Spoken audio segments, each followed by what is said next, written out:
School sports need your help. With budgets getting tighter, it's more than the games that are on the line.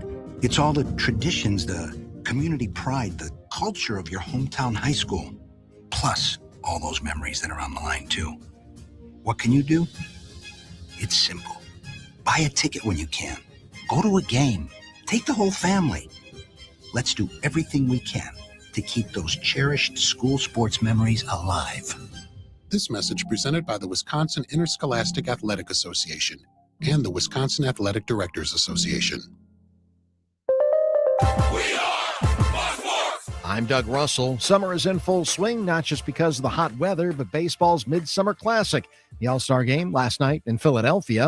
Oh, God. Wow, that ball is absolutely destroyed by Miguel Vargas into the second deck.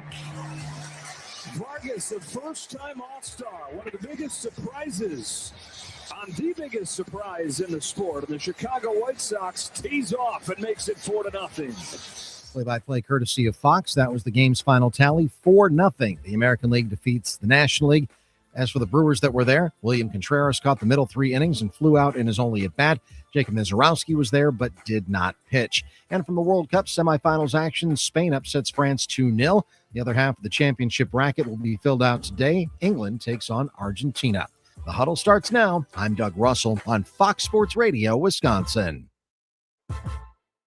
Good morning, Wisconsin, and welcome to the Huddle. I'm all for someone huddling if you have something to say.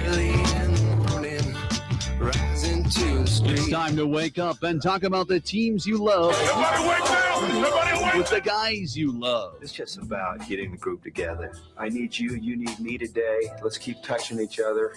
Let's make sure we feel each other. Let's make sure we smell each other's breath. Watch us on YouTube, Facebook, and X. You need 15 or 20 huddles to correlate with the number of cameras. Take the cameras off the field, and there'll be no huddles. Now gather around because it's time to huddle up. West left slot, 323 wide stick on one. Ready, Biller for blitz. If it looks like man coverage, I'll check. I'll go 200 get. You got to cut and crack. Now cut and crack. Red right 18 Bob on one. Ready, cut him and crack. If you look at this play, what we're trying to get is a seal here and a seal here, and try to run this play in the alley. We know exactly what we got to do. All right? That's all we got more y'all do. Let's go out and kick the tail. All right? 1, 2, 3. Keep doing what you're doing. Get our guys after you and make the play. Be right all the way outside. Wide, left, fake, 396 bag, D-hand, C-puck. Is that long enough for you? I want you to be proud of your profession. It's a great profession. Go out there and play this ball game like I know you can play it. With Drew Olson, Mythical, legendary figure. Bill Schmid, Oh, my God. This man's been out all night. and Armen Sarian. This is it. Don't get scared now. Sanchez, we ready? Fox Sports Radio Wisconsin is on the air. Rise and shine, 5 o'clock club. It's time to get after it. You're in the Huddle, Fox Sports Radio Wisconsin, 920 Milwaukee, 1070 Madison, everywhere on the iHeart app, streaming live, Facebook, X, and YouTube. Drew Olson along with Bill Schmid and Armen Sarian. It's Fire Your Agent Wednesday. What are we doing here on the slowest sports week of the year? Talking about the slowest all-star game in memory, at least in 10 years. First shutout in more than 10 years, 2013. Welcome in, boys. I'm Drew. There's Billy. How we doing? It seems like the National Leaguers, Drew, just decided that they were going to take the Phillies crowd's direction and just boo them throughout the entire game and not show up for most of the 9 innings. 3 hits. I know the pitching is good in Major League Baseball. I didn't realize it was that damn good over on the American League side because all the wins during the regular season have been over on the National League side. So combined, I think, 27 strikeouts between the two teams. Wow. 15 by the National League. The National League had 3 hits, all singles, a couple of walks, and did not advance a runner past first base. Not a recipe for success in baseball of any type. Well, they got that big market manager. Get Pat Murphy in there. He would have these guys bunting dudes over, moving the runner. Thank you, Billy. Exactly. You know, it does kind of personify, I guess, the game of flamethrowers, right, are dominating in that sense, or this is maybe the era of the pitcher and so many good arms. But yeah, I mean, forgive me if this is like maybe a casual take. It's boring this way. I'm sorry. I understand the dominance of pitchers, but you do want to see a little bit of action. It in was your All-Star game. Armen, did you stay awake? Did you see the Sandlot tribute? You know, I saw a lot of stuff on social media about it today, of which, by the way, yes, I was able to see again, which is nice because I'm back on Twitter. But I must have missed that. I must have been dozing in and out, and I must have, had the sleep timer on the TV because I'm kind of dozing out. I must have missed that one somehow. And I'm a little disappointed I did because I would have liked to see that live. But yeah. Joe Davis teased it as I was going in and out on the audio onto the second screen, and he said, we will have a special presentation coming up on the other side. And I'm like, all right, Joe. You're sending a radio tease into the 6th inning. I know the game's slow. I didn't realize it was that slow. But I was glad I saw it, Drew. I heard the song and immediately thought of the scene. It lasted. Now maybe I'm going to be the bad guy here. It lasted like 2 minutes longer than I thought it was going to. But they full 5 minutes. They went full 5 minutes on it, and they're getting a lot of reaction online for it. That's for sure. Oh yeah, a lot of love. It's cool. I mean, people right in the feels. Yes. It is. I mean, and for a lot of us of a certain vintage, it was a great, obviously, movie, and it was great because it represented what our lives were like, and an idyllic childhood. If you went out playing baseball and playing with your friends, and I've talked about that a lot, but I will say one thing: if you want to make it accurate, these kids riding bikes. I mean, they should just be giving them electric bikes now because there's no kids riding bikes anymore, Billy. Kids are riding bikes. Don't let your cynical ass at 5:05 in the morning not think that kids are riding bikes. You're pause. No, I'm not. Your 2-year-old is going to be riding a bike within the next year. I love it. And then an electric bike in 5 years. Like there's levels to this thing. You still got to learn how to ride the first one to be able to go to the mechanical bull. You can't just step right up on the steel horse. No, you're right. And it was watching it back. It was super cool. It hits you right in the feels. We do need a little bit of the emotional tapestry woven in when we think of baseball, right? It's our pastime. It connects our past to our present. It's our, it's a game of our youth in America. It's very, pastoral. I don't know when. I love it. Yeah. Now they had the video of Ray singing it live. Was that was in Seattle at an All-Star game? It looked like Seattle or Arizona at the All-Star game potentially for Ray when they played the song of him singing it. It was incredible fireworks display. But I did find myself wondering as they zoomed in on Yamamoto. He's like, man, what the heck is going on here? I like it. It's cool. But I got no idea. There's a lot of players on the field, I can imagine, Drew, were not familiar with Ham and Benny the Jet Rodriguez as much as the folks in the crowd. And they're like, wait a second, I get it. But do I? Like, what? The players on the bench holding the sparklers, that was something I wasn't anticipating them being able to do. Get a bunch of Major League All-Stars to be able to hold a sparkler. Whose job? I want to just outside of the dugout. Whose job was that? Was to task everyone like, you guys supposed to hold these right now. What? Are you serious, man? Like, can you imagine when the intern was passing? No, there's a producer that with a big old headset on, and she was running all over the place, making sure that those guys were holding the sparkler. I assume in the left hand at the right angle, making sure everybody was ready for the one shot. And you're right, Billy. We have to be realistic about this, and it might hurt a lot of us, but those of us that grew up with that movie or that feeling, none of us would be in MLB age now. I mean, everybody that's playing now has no idea what's going on with it. None of them grew up with that, unless they heard their dads talking about it or their older cousins or brothers maybe or siblings, but it still hits some of us in the right spot, but that's true. The players now are probably like, I've never seen this movie. What is this? I don't know what we're doing. Yeah, you wonder about that. Like so the black and white days for them, We're burying the lead. Armen Sarian has his Twitter name back. He's regained his name. Yeah, baby. And you can go find him at Armen Sarian on the X. How does it feel? Good to be back. Much to my pleasant surprise, I was able to get the original username back, and we were talking a lot about that, guys, a little bit, like what should my username, my new one be, but not my original account.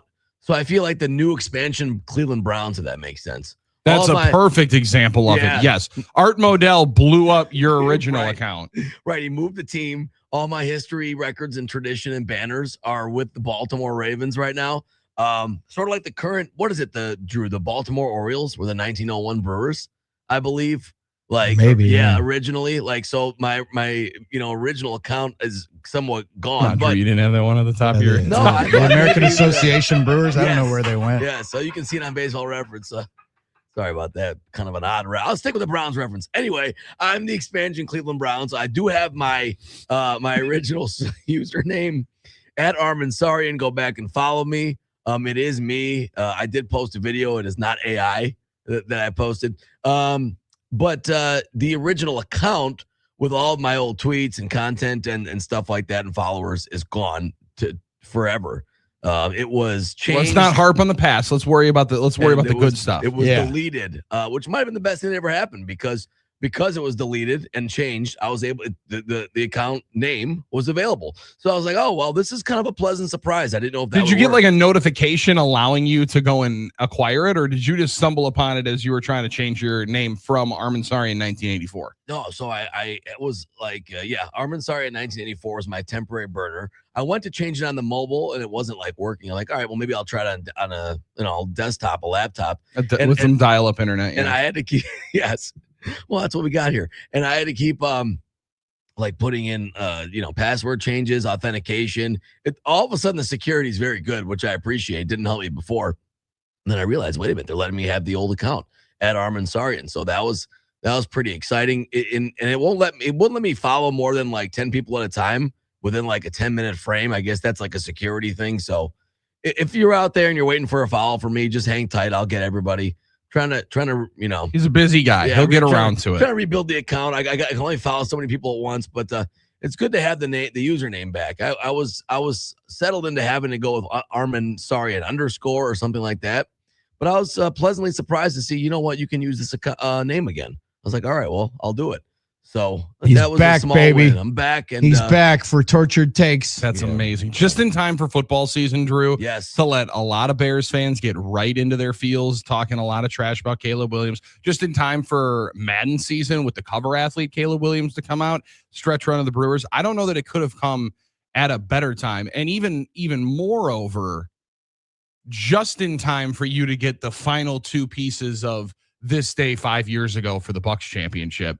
And the videos and those emotional memories to flood back. Yeah. I would beg to argue, Drew, that this is the best moment that Armen could have possibly gotten his account back. Yeah, this is good timing. I will definitely say this is good timing because you're right, Billy. I have to search for some of those great. We had the memories. game 4 on this day 5 years ago yesterday. Yeah. Ooh, and getting to see the sunblock once again was just a beautiful, beautiful moment. Sounded a little different, felt a little different now. Yeah, but still worked. Hurts that it's 5 years. I cannot tell you. I know everyone feels differently about this. You guys have said it, but it doesn't feel that long ago to me. And maybe that's because I've kept that memory so cherished inside of my mind, my heart, and my DNA. But it just does not feel 5 years. I don't know. It just. I remember. Are you going to put that on a poster somewhere? Oh my God. My heart. Soul and DNA. DNA. Okay. That sounds very Vince Lombardi. The things that you're going to worry about are God, family, and the Green Bay Packers. My heart, mind, my DNA. That's where I keep this team close. It seems like 100 years ago to me. Yeah, it's funny how that works. It's a time warp of time because it was sort of and it was also a that will be Monday, by the way, is our. Will be the 1 year, 5-year anniversary of the championship. You guys will have to celebrate without me, but Monday will be the 5-year anniversary of the Bucs winning the championship. We'll do it. We'll go best memories. We'll go best moment. We'll let people share. But the funny thing is, it does also remind me how the calendar was pushed back that summer, right? Because of the COVID and all that. And how beautiful that was for the NBA. How beautiful it was. It was for the city of Milwaukee and for fans to gather in the Deer District on warm nights, Well, yeah, but I'm saying like for having the full runway, having the World Cup calendar right now, where your whole playoffs and the best part of your playoffs was in a completely uninterrupted portion of the sports calendar. That was a beautiful thing, and then they messed it up and went right back to starting in the beginning of October, where that December 1st was a beautiful lead and a beautiful start. But it is nice because now all our memories are isolated. It's not clouded with a bunch of different ones. Instead, it's just, random MLB trades that leaked out a week and a half before the deadline on this day in history moment. So you get to live those ones a little bit differently. Yeah, it's a little bit different. So, yeah, it's a little dose of perspective. Another all-star game in the books. William Contreras hacked at 3 pitches. He was getting in and out of that thing real quick, Drew. He was done. Miz did not play, but seemed to have a good time. Got a lot of attention. Got interviewed during the game. He even at the interview table before, he's like, this is kind of fun. I don't have to worry about pitching. Yeah, you don't have to, don't have to worry about pitching. I've talked to guys at All-Star games, and the goal number 1 is just don't embarrass yourself. Don't do something. Don't fall down. Don't go up there with your zipper open. Don't do anything to be a meme. Don't have something breaking about you while you're on the mound. Nobody dreams about being the hero of the All-Star game. It's like just don't trip over the foul line when you're getting introduced. Just don't be the original GOAT. Yeah, just don't do it. Just don't do anything to draw attention to yourself in a negative way, and you win. Because you can strike out. Like, hell, everybody struck out. Everyone's going to strike out. Yeah, 100%. You can do whatever. I mean, you can even make an error, but just don't do anything like really, really, egregious. And, well, Junior Caminero got hit, and that scared a lot of people. I was going to say the worst thing was my man O'Brien from the Cardinals going high and inside on Caminero. Caminero gets hit. The X-rays, he looks like he's going to be okay, but that would be awful to break a bone in your hand in the All-Star game. But the pitching dominated, which is the state of modern baseball. That line, a game like that, how many nights have the Brewers pitchers had? Now, the Brewers have never had 10 different pitchers strike out at least one batter in a 9-inning game, because the only other time that's happened is in an All-Star game a while back. Sure. But you have 10 different pitchers, everybody strikes one out, and that's crazy.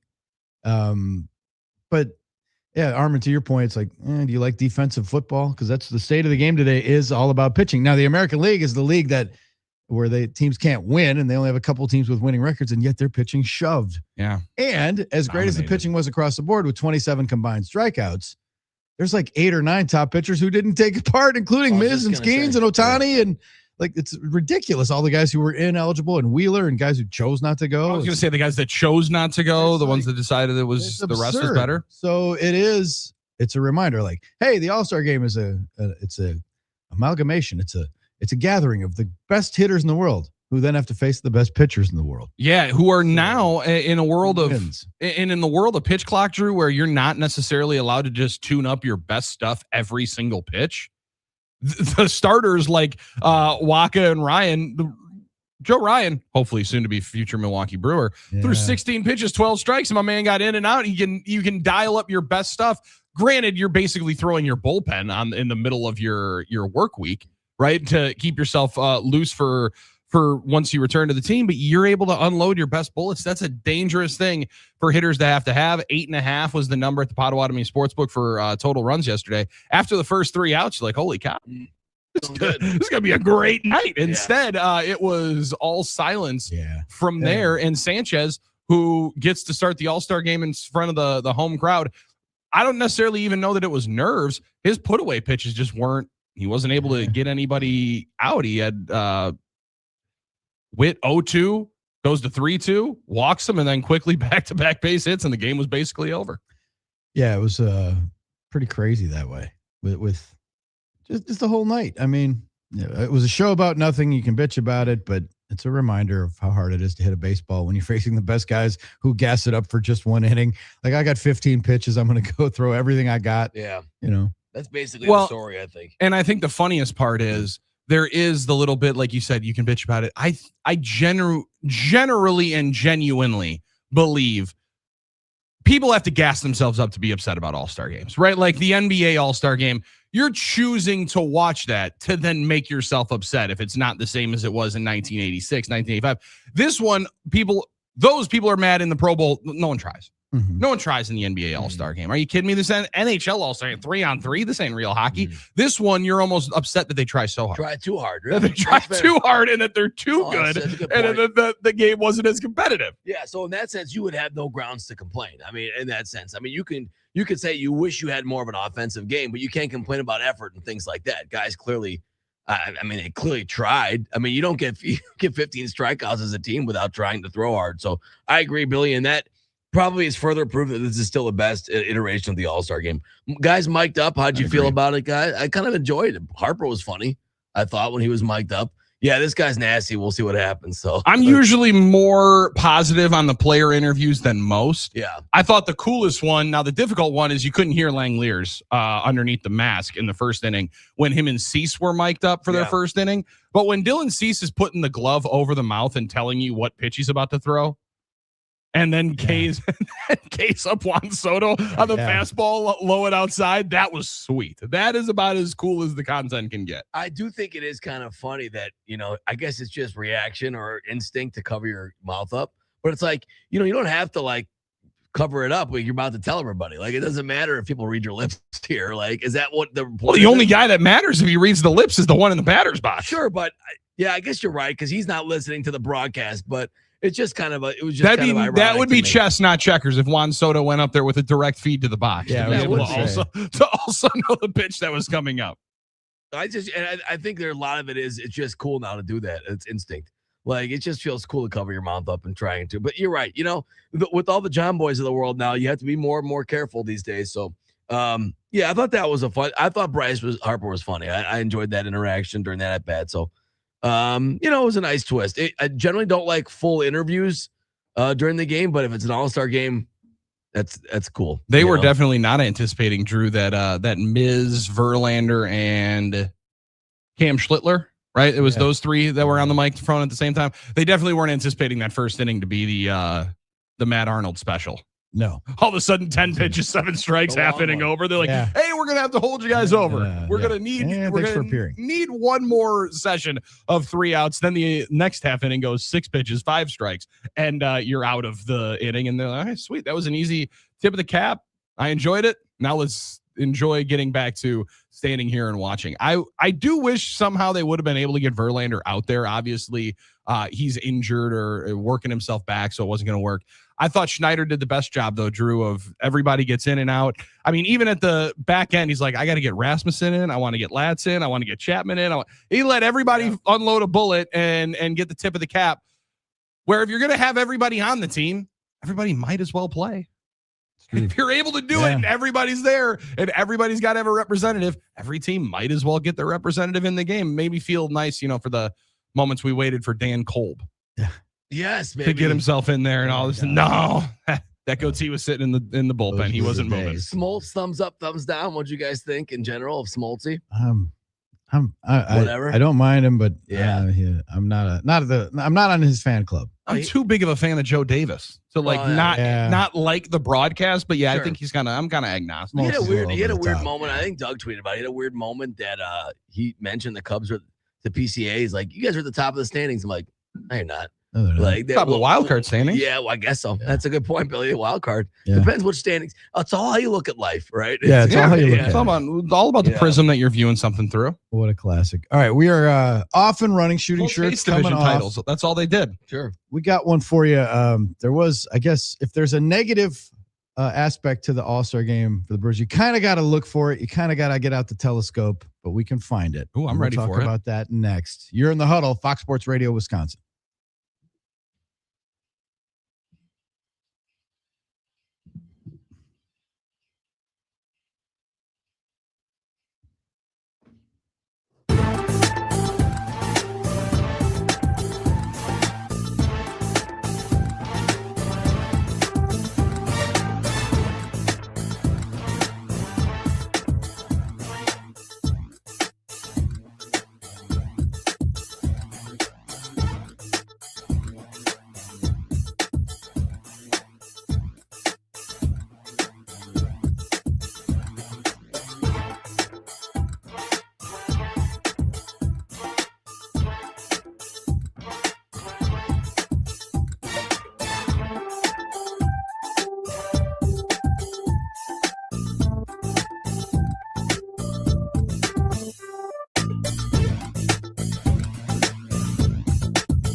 Huddled up on a Wednesday. Hot Take Hump Day coming up. 877-794-1973. NicoleLaw.com talking text line.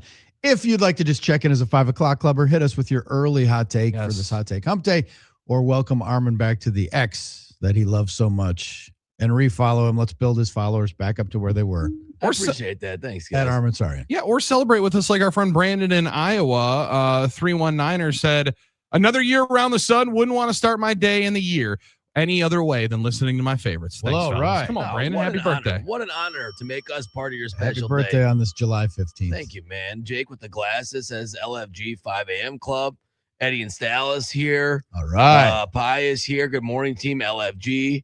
Vinny from Mequon back in the house. A lot of YouTube comments coming. The 5 o'clock club is hot and heavy, which we like. Paul from Kenosha.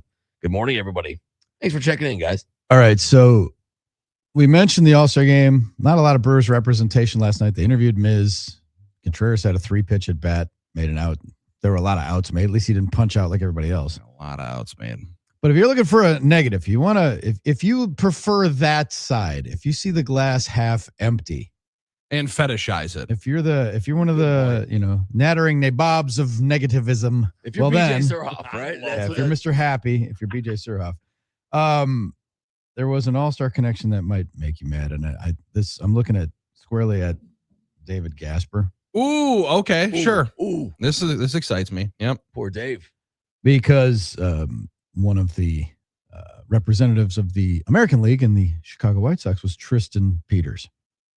Which I'll hand raised in air. Drew, I was unfamiliar with his connection in that game. I was unfamiliar with that acquire and send out. Tristan Peters is a rookie for the White Sox, deserving All-Star. He's put up some good numbers this year.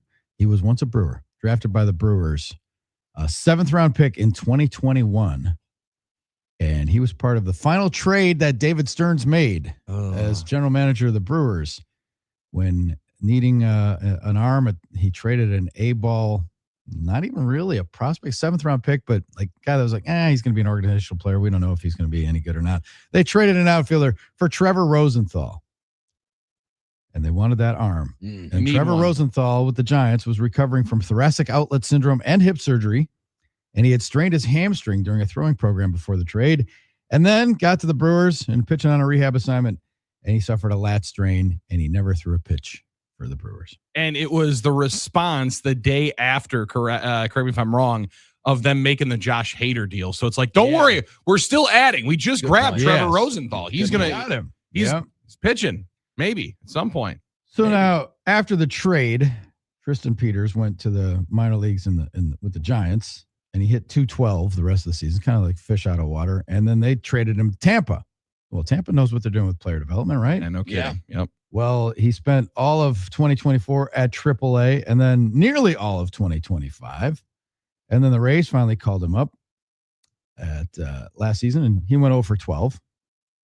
And the Rays, who know their way around player development, had a 40-man logjam, and they designated him for assignment. And they sent him to the White Sox for cash. So the Rays passed on him too. That makes me feel a little bit better in this winding tale. Okay. This is a guy who spent some time playing for the Savannah Bananas as well. Wow, that's a hell incredible of a story. 21.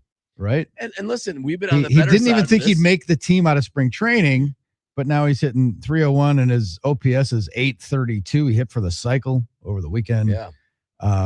Nobody knew he was going to be this good and be an all-star, and he deserved it. But there are some Brewers fans, and again, our former teammate David Gasper is spinning this like this is a horrible. I think what happened was Gasper hated it at the time because he loves those prospects. He loves spin off this guy who's 100% an A-ball that I've been monitoring, and he's probably watched. And the crazy thing is, Drew, he probably had watched at bats of this guy, and I'm like, I don't even know how you can even put your eyes on that grainy footage. I interviewed him. This is a guy who played with the Timber Rattlers in 2022 alongside Jackson Chorio and Sal Frelick, and he made the All-Star game. And he's the All-Star. They did. Wow. Well, right? I can say this. I think I'd rather have Jackson. Like, I think this guy's having a nice first half. Who knows if it's sustainable, but sometimes you will be on the other side of it. We've been that's on the other thing. It's like, so please prepare times. yourself. And there are folks trying to make this like he's the next Nelson Cruz. Which is probably the number 8, the A+ example, right? Nelson Cruz was a guy that the Brewers had in the 2000s, early 2000s. 2005 was his one season with the Brewers in the big leagues. And then they traded him with Carlos Lee in the Francisco Cordero, Lance Nix, Kevin Mensch deal between Doug Melvin, peeled him off and sent him there. And the thing was that I remember at the time, now Nelson Cruz went on to have a pretty good career. Oh, for sure. Clouded a little bit by performance enhancement. With but he a ended up number of different teams. played Around we were talking about BJ Surhoff too. He played 19 seasons in the big leagues. I think he would be our all-time home run leader as a franchise, Nelson Cruz. Nelson Cruz had 464 homers. Then never mind. Easily. I didn't know it was that high. Oh yeah, totally. I thought it was like he was a big hits. he was a big hired gun too. At Big the end, hired gun. Yes. He played in Seattle, Texas. Played with the Twins. Had a lot of those Tampa spike Bay, American League spike. Washington. years. Finished with San Diego. So he played with a bunch of teams. He played till he was 42, and it was like a DH too. But I remember watching the guy, and I'm like, I don't think this guy's ever going to hit a breaking ball. It's like he looks like he's got some good tools, but boy, he locked it in. And the juice and the steroids, but that might have helped. He's regarded as the one that got away. And what happened, and this is always what happens, like, look, Tampa Bay, Tristan Peters, they designated him for assignment. Brewers could have gone and got him. When the Brewers sent him to Texas, the year after they sent him to Texas, he was like 24, like mid-20s, 24, 25. The Rangers, like, took him off the 40-man. And nobody ended up claiming him at that point. Claimed him, and then he worked his way back on. Yep. He worked his way back on to the 40-man. And Doug Melvin was like, yeah, it wasn't bad that we traded him, but we had a chance to get him back, and it would have been like not giving him up, and we should have, Sure, that was the one to they should have put in the claim. So that's the thing, is like trading him in the aggregate, like trading him for Trevor Rosenthal, even though Rosenthal ended up not throwing a pitch, that's not the worst move. Trading a guy like, he might be something we don't know, and you throw him in, like you send him out, and then he does nothing for the Giants, his original organization, out Tampa, but they had a chance to re-get it. For sure. But they didn't. And they've moved on, and they had Frelick and Churio, and like they didn't. And they got a lot of guys in minor league spots that this guy probably was going to be tough to So squeeze onto your Nashville roster. If you want to be like, oh, that's Stearns, what a stupid move. Well, yeah, in retrospect, there's a guy who's an all-star, and here's a guy, but he took a swing on Trevor Rosenthal, and you're right. You just traded Hader. You needed arms, and at the time it was a low-cost guy who you don't know if he's ever going to make it to AAA. I can't hate this deal. David Gasper does stuff like this happens. Like, okay, it's like, yeah. And if you screamed about it at the time, I guess you can spike the ball and say, told you so. I don't even, and I think the other part of why it's so forgettable, Drew, is because it was such a forgettable deal in that week, because nobody thought about it. The only conversation for the next 2.5 weeks was the fact that you shipped off Josh Hader, and that you were trying to backpedal your way out of that mistake, or lack thereof of a mistake, but of the blow up in the clubhouse that you had as a first place Which team. fan base should be more upset? Like the Giants for not keeping him, or the Rays for not keeping him, or the Brewers for not keeping him? I would say it's the Rays, because you're supposed to specialize in that. You gave him up for nothing. Yeah, but they're also, I mean, like, if we're gonna make the same thing of, well, what would, if he was on their team, what would have happened? Yeah. Oh, they would be in first place. They already just like the Rays are in first place, So just like the Brewers. I think if you're anybody, you're upset about a lot of things as a Giants. Yeah, maybe. Yeah, Giants. Yeah. I guess the lesson here is nobody should be upset. This is the way it's supposed to work. Instead, maybe celebrate the young man. It's an incredible story. And like you said, I mean, the bananas, the addition of the Savannah Bananas logo on his jacket with his young family. It's an incredible story of perseverance. More than anything, it's another one of these stories for the biggest surprise, not Tristan Peters in Major League Baseball, but it's the Chicago White Sox, right? Oh, yeah. I mean, like, they are, and Vargas goes yard last night. He's been phenomenal, and he was really good when he was on the MLB Central show a couple of weeks ago. But that, to me, is the bigger one of, damn, Chris Getz and company there in Chicago have figured something out. They were clowning when they hired him as the lead baseball guy, and now all of a sudden everything that he's touched in the last 10 or 11 months has turned to gold. He will have that moment too. David Stearns, otherwise, before it was the Trevor Rosenthal. Yeah. People that would dismiss some of the great things he did, like myself, would have to bring up the Jonathan Scope one. I appreciate Tristan Peters coming to the limelight, because now we can throw that one in there. And maybe you just leave this story at the feet of like Mets fans right now. Yeah. And then we do like what you used to when you have the, bag of dog stuff, and then you light it on fire and leave it on the neighbor's porch and ring the doorbell. Now you just go and sit and watch them try to stomp it out and stomp on David Stearns while they get some news of this trade. Yeah, that should have been part of the Sandlot video, because that's what kids really did in the summer. But now ring camps killed that. Begging was a real thing. Yeah. The reality is, these things are going to happen if you are trying to use prospects to acquire talent, and that's okay. That's the way it's supposed to work. You will never ever bat 1,000. You will never be perfect in those. You can be as good as you can realistically be, and I think the Brewers have been in a lot of their transactions, and still, that's always going to be the fear of the Dave. We're singling out Dave because he's a prospect hugger. The Dave Gaspers of the world will always love the Yoferi Rodriguez's of the world. My man almost dropped over dead back there when they traded Yoferi Rodriguez last year. Yeah, and the reality is that worked out very well for the short time. Last year it worked out well. We don't know. Maybe Yoferi will be a Hall of Famer one day, but that's always the risk you run when you trade a prospect, even if it's a low-level one.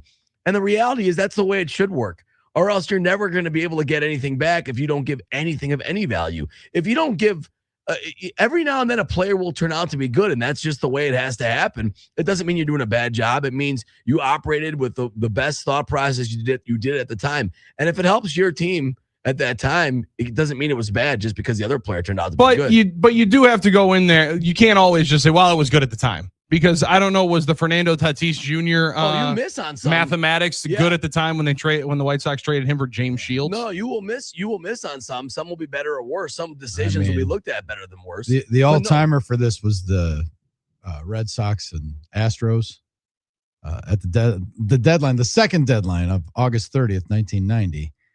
Boston sent 22-year-old Double-A third base prospect Jeff Bagwell. Yeah, Bagwell, right. To Boston for 37-year-old reliever Larry Anderson. Ooh, Larry, tough one. And that's always going to be the cautionary tale of saying, don't fall in love with, we need a reliever. Hey, we need to start. Larry Anderson pitched well for them, and they clinched the East that year. So it kind of worked. And then Bagwell went on to be a Hall of Famer. They moved him to first base, and he played his way to Cooperstown over the next 15 years. So Yordan Alvarez traded from the Dodgers for a reliever that doesn't even make the playoff roster. And by the way, Bagwell had 449 homers, and that's like Nelson Cruz territory. Jeff Bagwell also had one of the best and easiest to mimic batting stances of all time. Oh yeah. Right. Definitely. Like, I mean, that big squat was definitely one of the most fun while you were playing wiffle ball in the backyard to try to imitate like you were playing as him and Counsell, right? Or maybe, Counsell's was definitely there. When he would do That's this. up there. But the thing is, this you will always run this risk in that sense, and that's the way it's going to work. So you have to hope that you're never going to bat 1,000 on it. You hope to do much better than worse, and the Brewers have done that more than anybody else over prepare time. yourselves, because the Brewers might trade a guy in the coming weeks who goes on to have a great career. It's the cost of doing business. Yes, and if you fear it, you'll never make the trades that we've been talking about for a week. The Brewers should make is like, you need to get a starter if you're serious. I'm old enough to win. Now you could say, if you do a deep enough dive, as great as CeCe was. Michael Brantley played pretty well in Cleveland.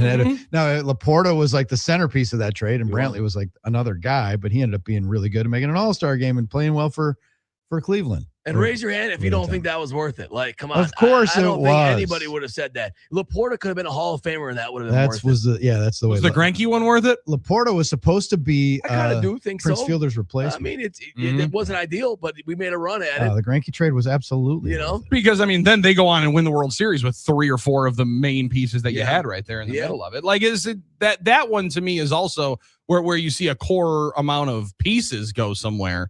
And then, Kane comes back and ends up being a big piece for you. I like Justin in Jacksonville said, hey, Nelson Cruz, he was also great for the Orioles in 2014. Then they let him walk and signed Chris Davis. All right, so that might be the worst one. That might be even worse, because then they got Chris Davis. They allowed him to have a Chris Carter, number 33 for your Milwaukee Brewers, type year, and then give him, what, $117 million? Crush and Davis. Carter couldn't get a job after our season. Wild. That still is wild to me. All right. Well, you think he was small deal with the Yankees for 1 year. But so Tristan Pierce, just tip your cap. The cost of doing business. Nobody committed malpractice by trading an A-ball guy who then was drizzled through 2 other organizations before he made before he cashed in. And I'm going to say it, performance is non-linear. We still don't know how good this kid's going to be. We know he had a good first half of the year. Okay? It's not that I'm cheering against him, but we don't really know. Now you are, though. Now that this is on your radar, you will be cheering against him in your White Sox. They lit me up for saying I was cheering against Yoferi Rodriguez the rest of his career because I wanted us to be on the right side of the trade. And I got lit up for it. Oh, giddy up. All right. Still am. We are off and running. We're going to fire up the Hot Take Hump Day oven. We're going to start firing those up very soon. Get them in early, 877-794-1973. You're in the Huddle, Fox Sports Radio, Wisconsin.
Drew, Billy, and Armen huddled up on a Wednesday in the Good Land. This portion of the program brought to you by Game Day Men's Health. Check them out online, GameDayMen'sHealth.com. Tell you every day about it every week.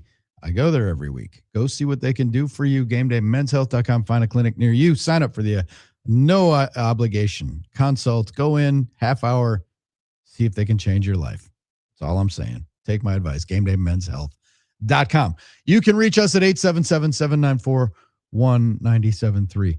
It is now low tide. We're past the All-Star game. The NFL is in retreat. They're hiding. They're not making news until camps open up a week from tomorrow, a week from today. A week from today will be the Packers. Yeah, now everybody instead, or 2 weeks from today, pardon me. Instead, everybody will just be going after and enjoying and appreciating Jeremy Fowler deciding to write the top 10 list at every position before he went on vacation. Some burn.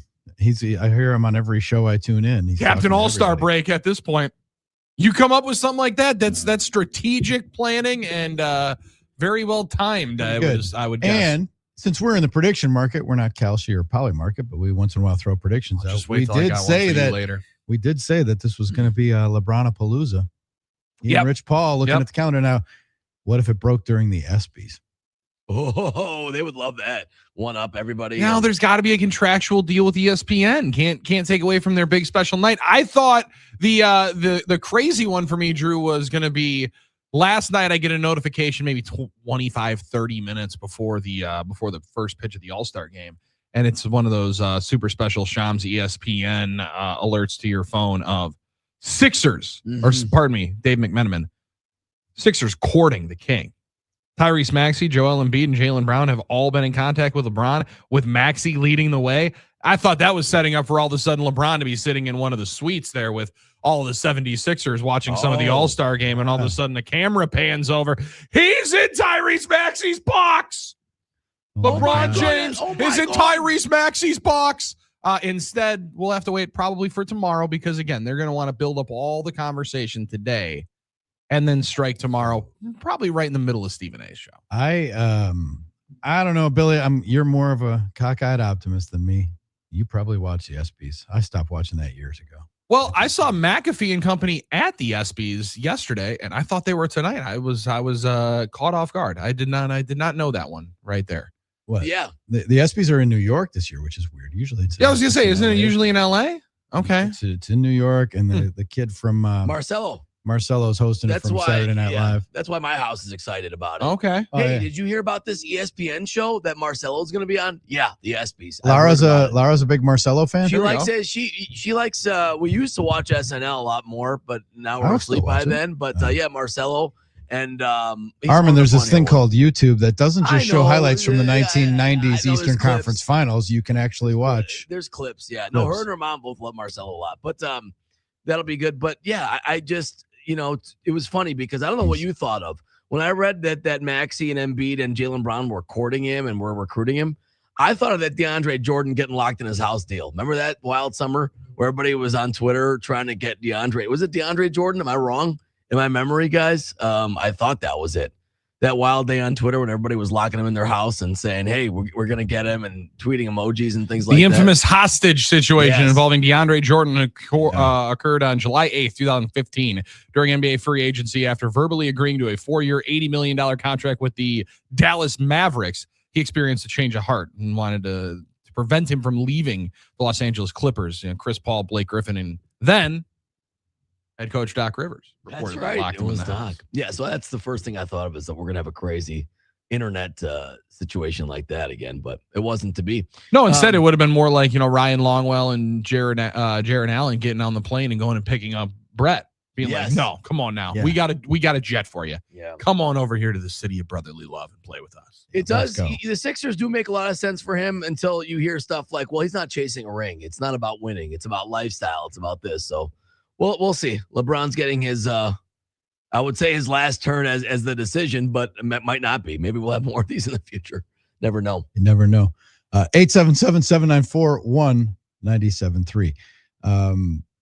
That would have been like, maybe this will be LeBron's season between now and Friday, or between now and Oh, this has been circled because the other thing is now the league is also hoping that it happens because the last thing they want is more and more conversation about this Kawhi Leonard deal. That is, he had another job apparently. There's another sponsor that he was getting paid by. Incredible deal. Apparently, his uncle was negotiating and holding a heavy bargain, and they have another one that they've tapped into. Man, this many jobs. The thing about before he this, finds out, needs to be on the case, Drew. the brighter the spotlight on Kawhi Leonard and that trade, the dimmer the spotlight on Gary Trent Jr. circumventing with the Bucks. Yes, 100%, 100%. They're way too busy with this one. They'll let that $65 million. What that? $64 million. What's that amongst friends? We'll figure it out, Gary. Enjoy your money. Yeah. This now it was pushed back to Tuesday. Adam Silver said he's hopeful that it'll be wrapped up this summer. Brother, you said 6 months ago that we needed to have a decision here. We need to figure this thing out. Before the playoffs began, he had said that. Now, it might. I'm hopeful it'll get wrapped up this summer. That's a crazy curveball because it would assume the way this is trending and that Leonard trade being paused to the Raptors. Raptors, yeah. Yep. This would indicate he's getting suspended for a significant amount of time. Well, right? Like them pulling that thing back would indicate that they've found out, all right, he's 25, 30 games. If not more, that's going to change some trade value and change maybe some things in this Eastern Conference. That's fun. The amount of games that would have been his load management anyway, maybe. So, right. Well, it helped out Paul George in that first round series. Yeah. All you had to do is pop something and then get 25 That's games true. off, and you're able to ball out and now get a new team. That is true. That is true. All right, we're getting close. We're going to fire up the hot take hump day machine. We want them. Be about the All-Star game, about the Brewers. We'll allow some predictions if you'd like. Could be about the wonderful match yesterday by Spain. Ooh, upsetting upset, France. Just goes to show you on any given day. Dog walk those boys. That's right. France was supposed to cruise to the final. Nope, not so fast. Spain punches the ticket. Talk about all that and more as we move forward. You are in the Huddle, Fox Sports Radio, Wisconsin.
I'm Doug Russell. At the Baseball All-Star Game in Philadelphia, the American League jumped out in front early. 28 pitch. Up the middle, and the American League catches in. Alvarez in to score. Langalier's right behind him. 2-run single, Cody Bellinger. And then just 2 pitches later, Hits it hard here, and that's through. The Yankees have knocked in 3 in this first inning. Wood is in to score.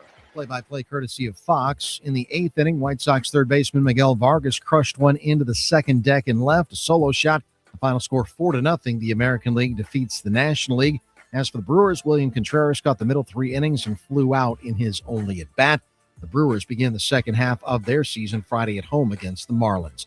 At the World Cup, Spain upsets France 2-0. The other half of the championship bracket will be filled out today. England takes on Argentina. It kicks off at 2 in Atlanta. Hour 2 of the Huddle starts now. I'm Doug Russell on Fox Sports Radio, Wisconsin. Good morning, Wisconsin, and welcome to the Huddle. I'm all for someone huddling if you have something to say. It's time to wake up and talk about the teams you love. Everybody wake up! Everybody wake up! With the guys you love. It's just about getting the group together. I need you, you need me today. Let's keep touching each other. Let's make sure we feel each other. Let's make sure we smell each other's breath. Watch us on YouTube, Facebook, and X. You need 15 or 20 huddles to correlate with a number of cameras. Take the cameras off the field, and there'll be no huddles. Now gather around because it's time to huddle up. West left slot, 323 wide stick on one. Ready, Be alert for blitz. If it looks like man coverage, I'll check. I'll go 200 get. You got to cut and crack. Now cut and crack. Red right 18 Bob on one. Ready, cut him and crack. If you look at this play, what we're trying to get is a seal here and a seal here and try to run this play in the alley. We know exactly what we got to do. All right? That's all we're going to do. Let's go out and kick the tail. All right? Hey, yo. 1, 2, 3.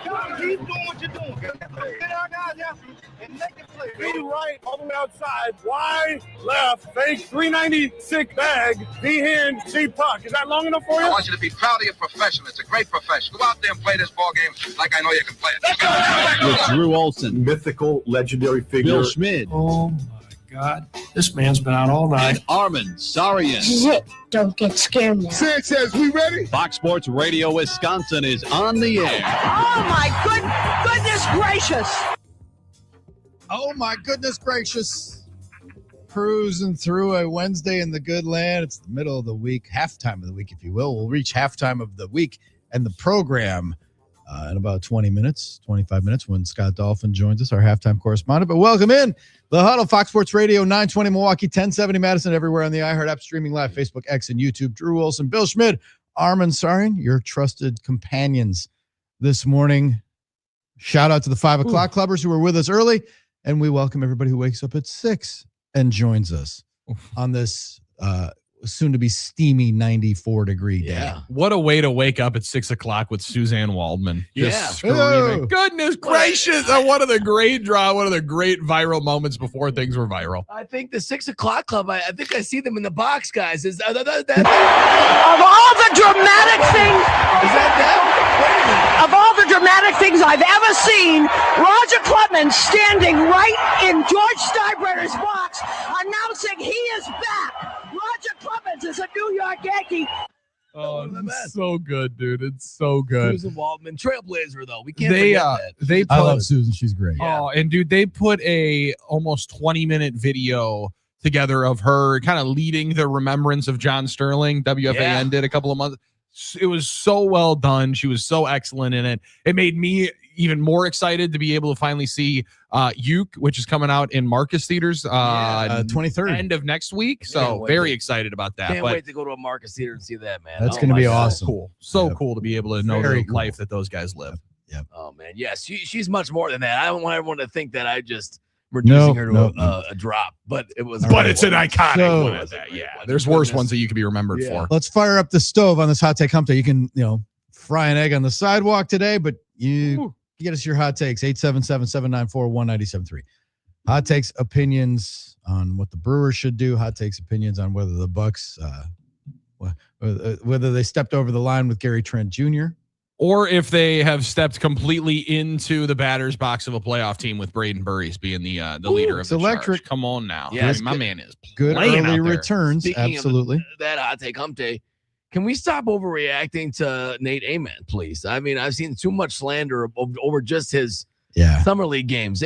I'm not saying it's not an ideal start for him or whatever. Maybe he's got a long ways to go, but let's support. We're in a rebuilding process. So I shudder to think how some Bucks fans and Bucks Twitter are going to really have to be able to deal with maybe the first time in their lives, because they're all 12 years old, that they haven't dealt with a fantastic team of a finished product. I don't like some of the stuff I'm seeing from Bucks Twitter now that I've been back for 48 hours. Yes, Amen struggled a little bit, but this is our guy. Let's support his journey a little bit. Let's give him some time. It is just summer league. Yeah, all right. I mean, so that's, I'm going to jump into hot take hump day with that. It's like the slander's been a little caustic. All right. Caustic. I like that. Okay. Caustic. There we go. I like that word. And I understand why we want to see great. And Braden Burries has been awesome. He's been fun to watch. We love seeing that. And if that's the way it is, that's the way it is. But let's just give our guys some time. There've been a lot of young guys that didn't necessarily, wow right away as finished products as young players in this league. Giannis Antetokounmpo. Okay. Now it did show that different. Okay. That's little totally different. unfair. Little Totally unfair. different. Yeah. Tobias Harris was an unproven rookie as a Buck. There are guys out there. Also a Tennessee Volunteer, I believe. That's a good point. He was. Wasn't he? Absolutely. He absolutely was. Mm-hmm. So I didn't like this. Is like this kid's in the crucible of his young career. Didn't even play an NBA preseason game yet. This is just summer league. Let's lay off a little bit. Well, okay. Go ahead. I'll go on the other side of this. Toughen up, Buttercup. This is the NBA. Like I understand what you're saying, Armen, and I do appreciate more patience. And patented positivity is appreciated on this program. That's one of our favorite things. But like a couple of guys online griping that you're going 2 of 3 in a summer league game, if that's gonna break your confidence and rattle you through, then the league's probably not for you. Like, I mean, I got bad news for you. It's only gonna get harder, louder, and worse. So, I mean, like, I'm with you. Let's all let him have some chance. But it's never too early to learn good lessons. And Nate Amen can be learning some lessons of, hey, this is. We know the SEC is difficult. Yeah, this ain't Rocky Top. I just don't. This ain't Rocky Top anymore, brother. This is Big Boy Club. We need you to be performing. And we'll give you a little bit of grace, but not much. Right, and I understand that, and it is a professional job. He's an adult now with the job, so he's got to understand that's part of it. However, as a young guy, criticism might affect his confidence. I don't know, just something I'd see. That's what I'm saying. You can't let that. Well, that's a part of the learning process, though. It's easier said than done sometimes. So I hope we're part of the solution, but it's also early. Is my point. We don't really know much yet about it, just because it's summer league. So. Okay, that's my hot take hump day, excuse me, of that. And a really quick hot take hump day about the weather. When it's gonna be 93 and my weather app says cooler temperatures expected today, it's not really that much cooler. All right. It's a little bit deceiving when you say here's the hot take. You don't get to bitch about the heat. I'm not complaining. I just want to know. I just want to make sure about the way it's written. Lower temperature expected. Well, literally, yes. It'll be like it's 4 correct. degrees. It's a fact. Fact of the matter. It is not going to touch potentially 100. But for the folks that bitch and moan all winter long, I'm that guy about that weather and all fall and spring long. when you hit the excessive heat advisory, I hope you were running naked through the streets of Greendale yesterday, enjoying all of the outside heat, all of the steam and humidity that you possibly could get, because I had to listen to it for probably 9 months out of the year of people complaining about the weather here in Milwaukee. So I hope that you enjoyed it yesterday. I hope everybody had all of it, because I sat right inside and I enjoyed all of that air conditioning. Well, I hope all these people that say they can just put another layer on when it's a -5 degrees and -40 wind chill will at least admit that yesterday evening was a lot more pleasant than having to deal with It was pretty easy. I just went inside and I stay in the air conditioning just like I do in the winter, and I stay inside in the heat. It's not that bad. All right, that's a good point. That's a fair point. It was pretty easy. So that's okay. I will say it was just lovely at 4:45 when we were strolling in. Yes, here. it was. Yes, it was absolutely lovely. Perfect temperature. It was like 70s and high dew point. Felt very comfortable. It gets so humid that all the windows fog up. Yeah, disgusting. It's just that part's crazy. You walk outside and you feel like you walked into water. It's just awful. Hot take: can it be too hot to grill? Is that a possibility? I got out there last night. No, yeah, so okay, then Yeah, it's not. Yeah. I was sweating for a good hour and a half after, but But you will after anyway. Like you will anyway. I had to have a towel with me last summer. We had one of those hot 90+ humid days and fired up breakfast on the Blackstone. And it's like I had to have a towel because I was schwitzing. The man that perfected the sweat towel for me was Ted Davis. When he was at the hottest remotes of the summer years and years ago when we were at State Fair, and he's like, Armen, one thing you learn about in Texas is you always have a sweat towel with you. And he broke that thing out. Broke it out. And he had that with him. So I hope Ted's down there doing well in retirement in Texas. Semi-retirement. You know where you can get a good sweat towel from our pals at Iron Jock Poly Hansen. I got a few of those. The hand size and the bigger ones. They're great for workouts. Great to have with you at all times. Put it in the golf bag. Put it in the car. Take it out with you. The Iron Jock. So right now at Iron Jock, if you buy $30 or more of their apparel, you'll get a free pair of low-cut socks, ironjoc.com. How would I not thought of the golf bag? Perfect. That's an electric add to you the got golf the bag. towel to wipe off your clothes, but you need a towel to wipe off your face, and you don't want it to be the same towel. You don't want it to be the same towel. saying. For me, it's also the arms, right? That'll get glazed up pretty badly, and there'll be a lot of sweat dripping down at that point. And you're right with the different size towels, too. You won't look like that guy in the gym that always has to walk around with the towel around the leg. Yeah. Huh? About that. What the hell was that, Armen? A little double audio there. Sorry about that. Yeah. But like when you see Buddy walking around the gym with the old school, really scratchy white towel wrapped around the neck, Drew, and he's like pulling it as he's walking into different machines, you won't look like that, Chad. You'll look like the cool guy that people want to go and interact with in the gym. Maybe have ass spot because you're not going to drip sweat all over him while you're sitting there over the bench. That's right. Hot takes, and it's a hot day, so perfect day for hot takes. 877-794-1973. Send them to the NicoletLaw.com talking text line. I'll pass along a hot take from a friend of mine who said, if Cody Bellinger had hit the monster home run and Miguel Vargas had the 2-run single in the first inning, Bellinger still would have been the MVP because Yankees. Ooh, I can see that. Yeah, I can see that. That's for sure. Great one, yeah. I could see that.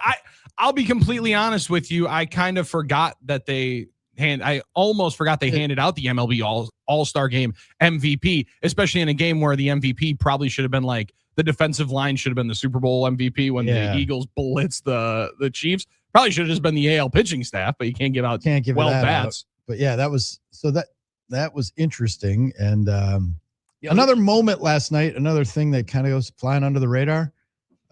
Mike Trout.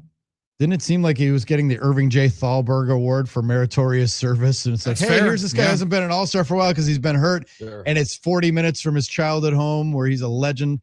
And he's been like one of the great non-factor superstars of our time. That's a perfect way of saying it. Like people don't think of him like they should. He's been in Subway commercial stuff, but he's been one of the great players for the last decade and a half. Almost. Oh, God. And it's insane. And yet here it's almost like he's an afterthought. He was like the player that you were always told about, and somewhat of a figment of imagination if you didn't watch on West Coast games. Because first off, you're watching a West Coast game. The last thing you're doing is watching an Angels game. Yeah. There's about 6 different teams that I'd rather watch before Artie Moreno's Angels. Absolutely. And instead, I mean, he's got over 420 bombs in his career. He's going to hit 500 if he can play a couple more years. And you're right. He's been I mean, the last, 5-6 years, ever since COVID, he plays obviously the shortened season for COVID at 53 games. And I'm 36, 82, 29. He's been so dinged up. You almost wonder if, Drew, he would have been like the commissioner's pick on the American League side if Verlander hadn't been there, right? Like the OPS, some of his numbers would still indicate he should get there, but it's a different. He's one of the players that you've been told is great, but almost feels like he was the opposite of Jaylen Brown for the analytics crowd. You guys don't understand how good Mike Trout is, right? Well, yeah, I guess I'd understand if I saw him in any game of significance. Right, like where I can watch this guy win every single night, and Jaylen Brown say, "Yeah, but the analytics, he's actually not that good." This guy, his numbers are phenomenal. Yeah. You don't realize it because you just don't ever really watch him on his 4 at-bats when they're winning 75 games. It was the 11th time he was elected to start in the All-Star game. That ties him with Cal Ripken and George Brett. And this, again, he's right by his, he's from Millville, New Jersey, which is 40 miles from the Citizens Bank. And he's having a great time, 2-time All-Star Game MVP, 3-time league MVP. He's 35 this month. That's gone quick. 35, man. Yeah. And he's having kind of a renaissance season, playing center field again. Mm-hmm. He's back to playing outfield where he's elite and always has been. He's got 18 bombs this year. And it's just a weird, he is one of the more bizarre cases of like superstar studies. Well, and if it was in any other market, how many years would we have heard the drum get beaten that he needs to go to a big market team that's going to give him a chance to win? Or it would get hung over him like why are you not choosing to go somewhere and win? Why are you not demanding a trade to Philadelphia and go help out the Phillies there with their outfield? I mean, it gets hung around Aaron Judge's neck that he hasn't won a World Series or hasn't done it in the playoffs. You don't really hear that for Trout as much, right? I mean, and you know what adds to that enigma is that he's sort of in a big market, but sort of not also. Oh, man. Like the idea that he's the biggest second fiddle in the world. Yeah, he's in LA, but it's not LA, it's Anaheim. So it is a unique situation. Right. And you're right, though. He doesn't get that pressure from the public to validate his career like they do with Judge and some of these guys. Like he's almost like Tim Duncan if Duncan never won a title. Like pretty consistently much, dominant, but like never, but here's a couple title. from my boy Tom Verducci. Trout hasn't played on a winning team in 11 years. The Angels in that time are 727 and 886, a winning percentage of .451. And they've burned through 213 pitchers in 11 years. Only one of the 213 pitchers won more than 25 games. And his name was Shohei Ohtani. I was just going to say it. He was better as a hitter. They have had in 11 years 7 managers and 3 general managers. And they'll have a 4th because they have they're an interim GM right now, John Mozeliak, who used to be with St. Louis. So does he made his All-Star debut at 19. And 19 years old. Yep, 19 years old, 15 years ago. And now that year was phenomenal. This year the Angels they're on pace. They could lose 100. Very much so. And like you just read there, it's not like he didn't have any teammates. He has 4.5 years and about $160 million left on his contract. He has total no trade veto power. And he said he doesn't think he's going to get traded and that they don't really think they're going to trade him. You would think he'd want a ring chase and stuff. You would think, I guess, Drew, the other part of it is I would hope that he would get an opportunity to play somewhere with some relevance. But that AL West should be ripe for the taking if you think that you have some kind of competency in the general manager chair and in the roster building that you'd be able to compete with everybody else there. But last night being in Philly, I thought that would, if there would be anything that would give you and get the itch to say, I appreciate it. I think I've done my time here. Yeah. Would you guys move me somewhere else? And it would be to a team that you'd have obvious connection with. Philadelphia could use them. I mean, they desperately need some outfield and right-handed pop. I know that's what they're going to be looking for at the deadline, but there's a lot of players there in Anaheim that they would be the test study where the Players Association is cheering for the Brewers to win, right? Where you can win and not spend money. I think the owners are looking for the Angels and being like, see, you're going to spend a bunch of money and not do anything. This doesn't help at all. Exactly. He's had $300 million to Anthony Rendon, who apparently hates baseball. No doubt. He's kind of like the anti-Giannis, where the taste of success has not overwhelmed him to make the tough decision to leave. Because I think that's what happened to Giannis. You know, I mean, we can debate that. I don't know that the taste of success can happen if all the got the list. Tasted it. Sniffed the hors d'oeuvre tray that walked into the other room. I think that's part of it. Once he tasted that world, he wanted to be back. He did not want to be irrelevant. And Mike Trout's okay with it because he didn't know what he doesn't know. And he doesn't know success is a team success, right? And that also, isn't that proof that this is the ultimate team game? Like, Trout could do as much as he can individually and never help his team win if they don't have any pieces around him. Not that they never did. Once upon a time, there was at one point they were rolling out him, Pujols, and Ohtani. And Ohtani. Sure, but it was an old three pool, of the best players of two generations. Yeah. Him and Ohtani for sure. They were giving that team like 15 WAR, and no one else could do anything. Nope. You know. So here's one in his Mike Trout's first All-Star game, 2012. He's 19 years old. He replaced Josh Hamilton when he entered the game. Oh, geez. And he singled off R.A. Dickey. That seems like it's like you're watching black and white film thinking those names. Man. All right, Dickey, what a story he was. Oh, my goodness. Former Brewer, like farmhand, then became a knuckleballer. Knuckleballer. And won the Cy Young. Yeah, David Gasper's still stinging about that one. Oh, that's too. another one Dave can't stand. Yeah, that's a good point. How'd they let that guy go? All right, 877-794-1973. 2015, they're getting 41 bombs from Trout. They get 40 bombs from Albert Pujols. I didn't remember he had 41 year. That's okay. All right, then. That's impressive stuff. No, his last 3 or 4 years were tough. But, I mean, he was still hitting 28, 40, 31, 23, 23. He was still hitting some bombs. It was just looking a little bit different in that Pujols jersey once he hit 35, 40 years old. Absolutely. That became a little bit different deal. So they won 85 games in 15. I guess that was their closest to. That was their taste of relevancy. That was them walking by with the bacon wrapped shrimp and being like, see, this is what you get if you get to go to the playoffs. Let's have a meal. Damn, that'd be good. All right. We've reached halftime of the week, halftime of today's show. Indeed. And that means Scott Dolphin's going to pop in. We'll get his thoughts about the Midsummer Classic. Bit of a snoozer, but it was baseball. It was there. It was on. Come on. It was on. World Cup as well. Got another big match tonight with England and Argentina. They don't like each other. No, and I like that. I like that teams don't like each other. And I don't know, Drew, I thought people were a lot more Messi positive. One of my best friends, one of the biggest soccer fans I know, despises apparently the Messi angle. So I'm excited. The Harry Kane fans or the Messi fans today. See, Messi's looking a little tired, but he's 38. What are you going to do? Well, he's going through that grind of an MLS season. Yeah, absolutely. Well, the World Cup's taking its toll, man. These high-level, high-pressure games. It's deeper. We'll get to it, but it's like a LeBron Jordan thing. It's a Messi Ronaldo thing. It's deeper. Yep. We've got Scott Dolphin from FM 106 Country Station on the Hall. He's next. It's halftime. You're in the Huddle. Fox Sports Radio, Wisconsin.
Rolling along the Wednesday edition of the Huddle, Fox Sports Radio, Wisconsin. Drew, Billy, and Armen. Halftime of the program, halftime of the week. Halftime hits different on Wednesday, and here's Scott Dolphin to help us through it. Hello, Dolph. Hi, Drew. I'm surprisingly alert this morning. I did not stay up for the end of the All-Star game. It was all I could do to stay awake halfway through that thing. Well, maybe that's not surprising then. Unless you're a big pitching fan, there wasn't much to get excited about. The National League didn't put a man on second base. Yeah, that was pretty brutal. I did enjoy the ceremonial signing of the Declaration of Baseball Independence. Kind of cool. That was probably the highlight for me. I thought, what's Chicago going to do next year? Good luck, Wrigley Field. Yeah, Wrigley Field is on the clock now. They get the next All-Star game, and begs the question again: when's Milwaukee getting another one? It's our turn. We've waited long. So that answers my question. They don't go American League, National League. They just they used to, right? But then they got off of the kilter, and they just And I think somebody from the Players Union said that kind of leaked out that 2028 is going to be somewhere in California to accommodate the players potentially playing in the Olympics as well. So it'll be interesting to see.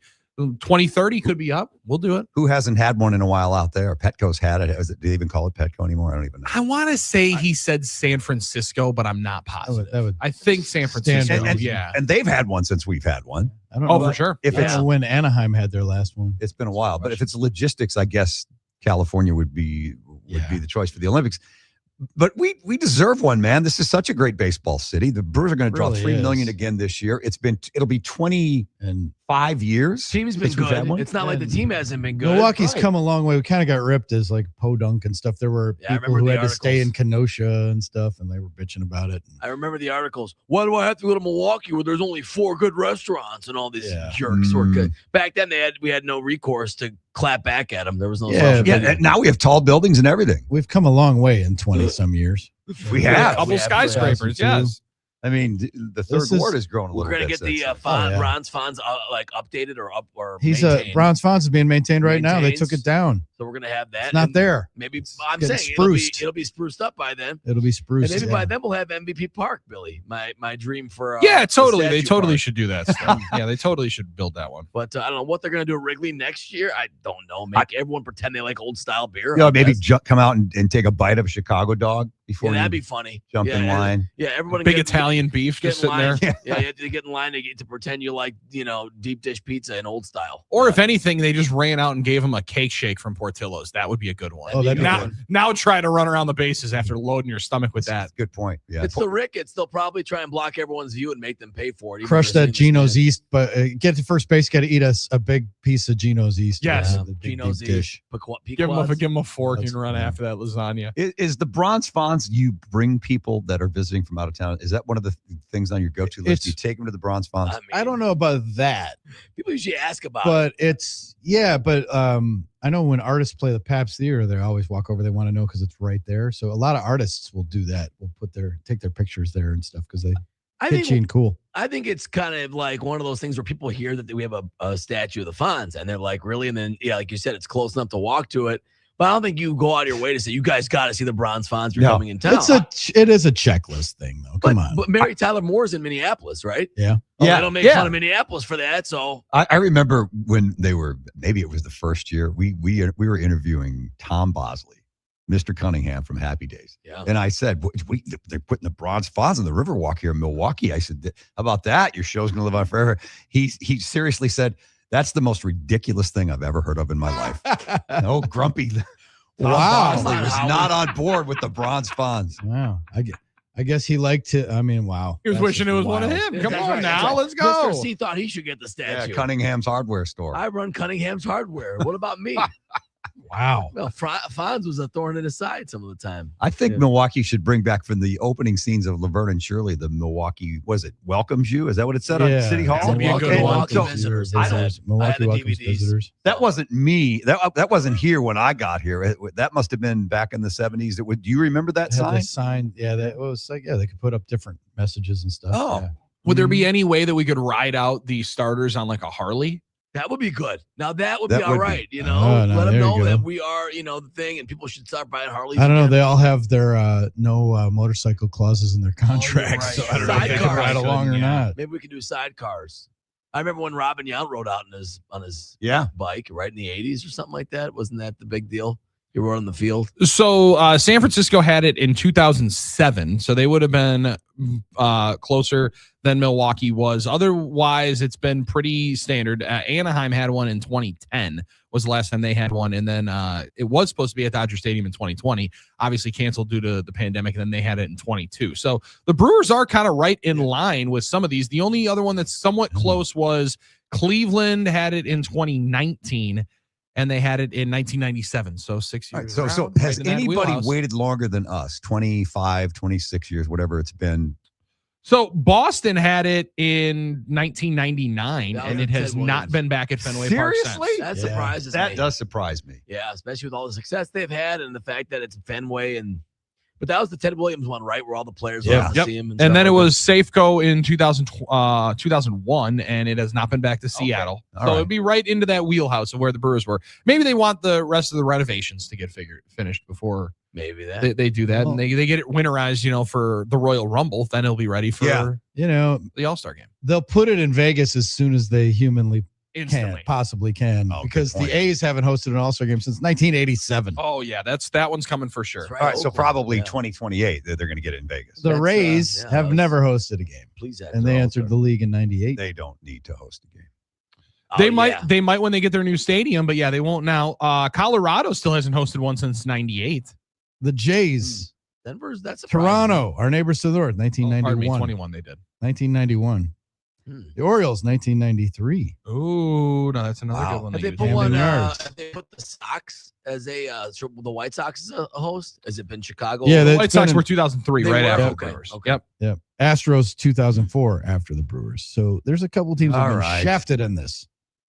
All right. No, so don't give in. Come on, Dolph. We need another All-Star game. Now, you would think Camden Yards was like the model that everybody wanted. Like when that opened, it's like, let's get a new park and make it look old. Let's do that this. was the big thing. That was the big thing. Yeah. And that's still my favorite ballpark. Like sitting and aesthetically, just sitting in the ballpark, and it looks like it's been there forever. You feel like you're watching that ballpark in the natural. Never been, but I know if I remember my history, was it the outright field? Wasn't Babe Ruth raised there in an orphanage or something in that area? I knew he's a Baltimore guy. The Inner Harbor is close, right? Yeah. Right get some soft crab. Yeah. And there's Pickles Pub is the spot. Like this bar kind of just off of right field where he allegedly kind of grew up. Sounds like did Pickles open that one after he was done with The Wire? Pickles Pub. Yeah. Damn, that's a good comeback story from walking around the streets to opening your own bar. That was Bubbles in The Wire. Bubbles, my bad. Bubbles. Pickles is a better name. Yeah, Pickles is the name of the pub. Instead, I do remember the Camden Yards scene from The Wire when the kids getting interviewed outside of the stadium on opening day. Just a great movie. Great show. Babe Ruth's family lived at 406 Conway and his street, and his father operated a cafe on the ground floor. This exact location is situated in what is today the center field portion of the stadium. Okay. All right, that's cool. So there you go. That's pretty cool. Yeah. I didn't realize that I remember as a kid, the National League never lost this game when I was growing up. They won every single year. Now the American League has won 11 of 13, I think. And like 29 of 37. It's been since 1988. They have just owned this series. And the funny thing is, Dolph, all the wins in the regular season have been on the National League side. True. Right? Like, I mean, the National League dominated interleague play again this year. And instead, they just shove on the pitching side. I did enjoy seeing, though, a couple of future potential Milwaukee Brewers on that mound. As in future, as in like hopefully in 3 weeks. Yeah. Whether or not we can somehow pry the Red Sox into like a 8-game losing streak and get them into sell mode, and Aroldis Chapman can be up on that bump. Or Joe Ryan, come on down, looked good in his one inning. What sucks is the Red Sox have won they went 9-0 on their last road trip. They're a game out of the playoffs. And the American League Central is awful, but everybody's in the hunt right now. Everybody's right there in the mix. That's the killer. Cleveland has some nice pitching. There was a stat that Ken Rosenthal said that 22 or 23 of the Major League Baseball teams are within 5 or 6 games of a playoff spot at this point right now. And that's what expanded wildcard was designed to do, right? Yeah. But I mean, but I also don't know that it's ever done it to this extent. It hasn't done it to this level yet. right? Where at this point in the season, this many teams can still convince themselves that they're not only in the race, but maybe should be higher up in the standings as to what kind of year they've already had. In the American League, the Royals and the Angels are 10 games back of a wild card. Those are the two that are really at the bottom. Other than that, the farthest out are the A's at 6.5 games.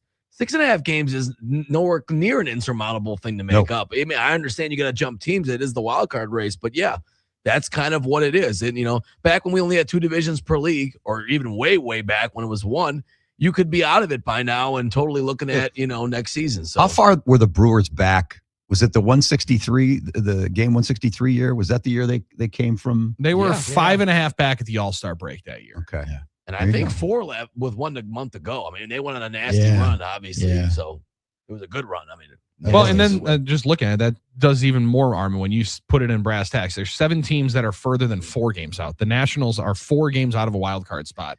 Yeah. And even there, like they were going to trade Abrams and they were going to fire sale.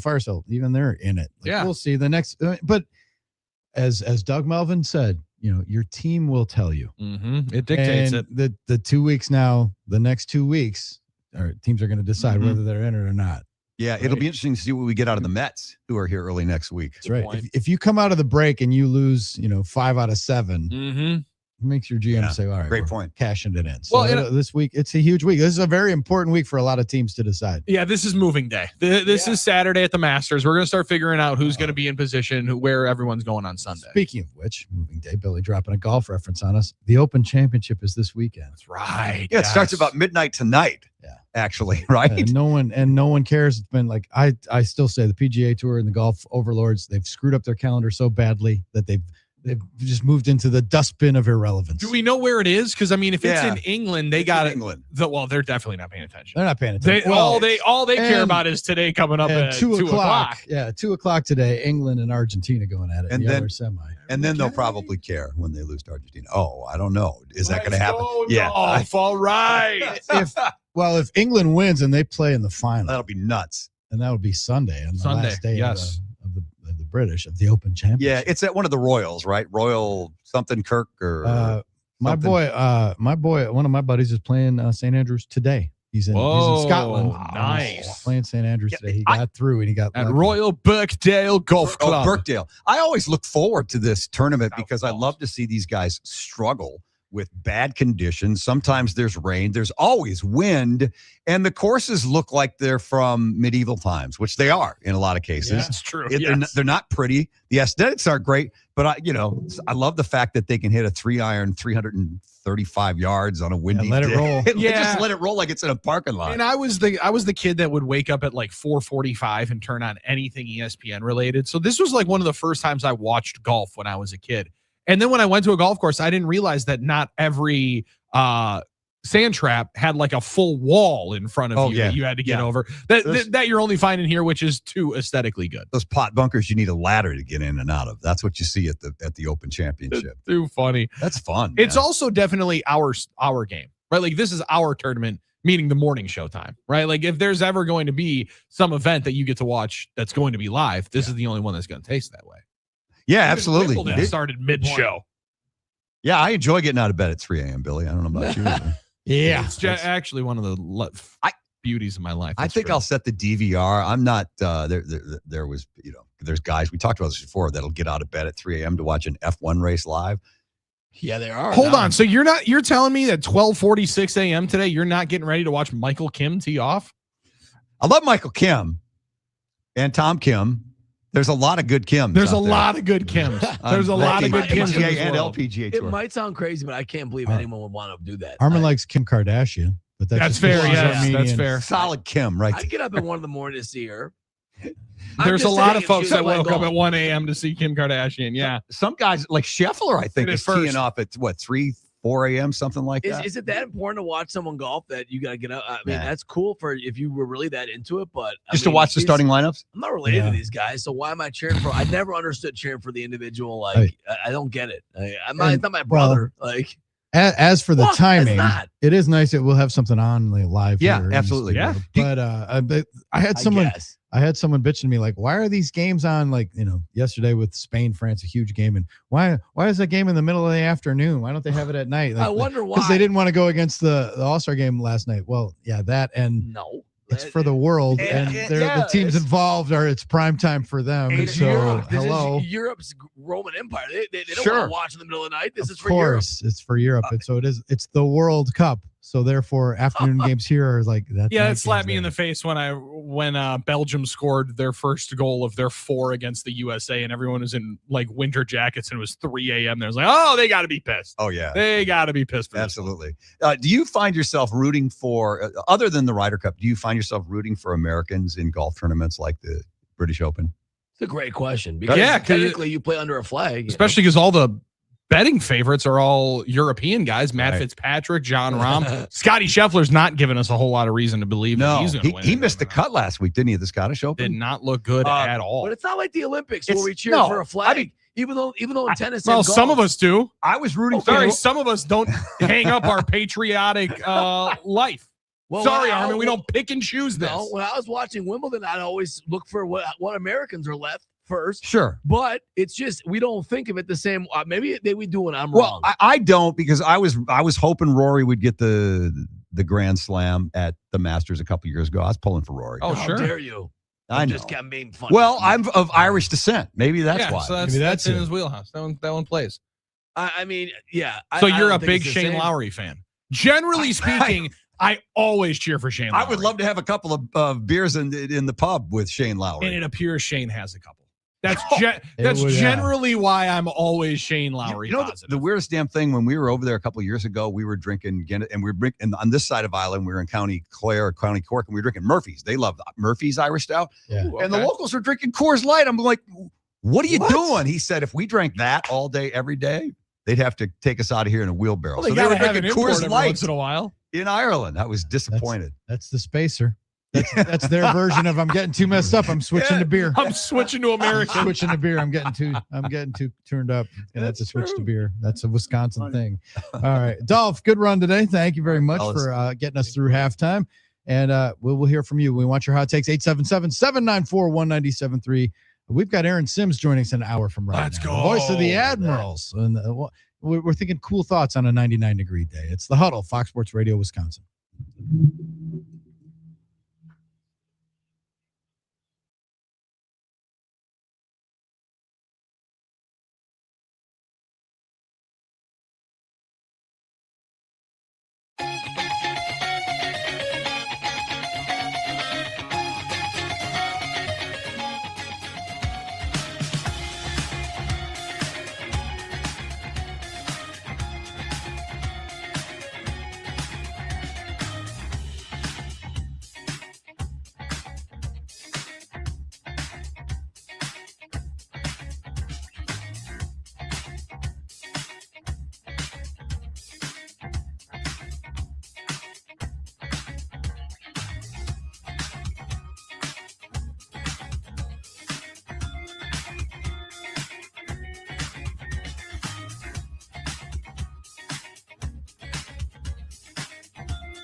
Rolling through a Wednesday. Hot take hump day. Get them to us. 877-794-1973 through Drew Bailey and Armen, Fox Sports Radio, Wisconsin. Hot take.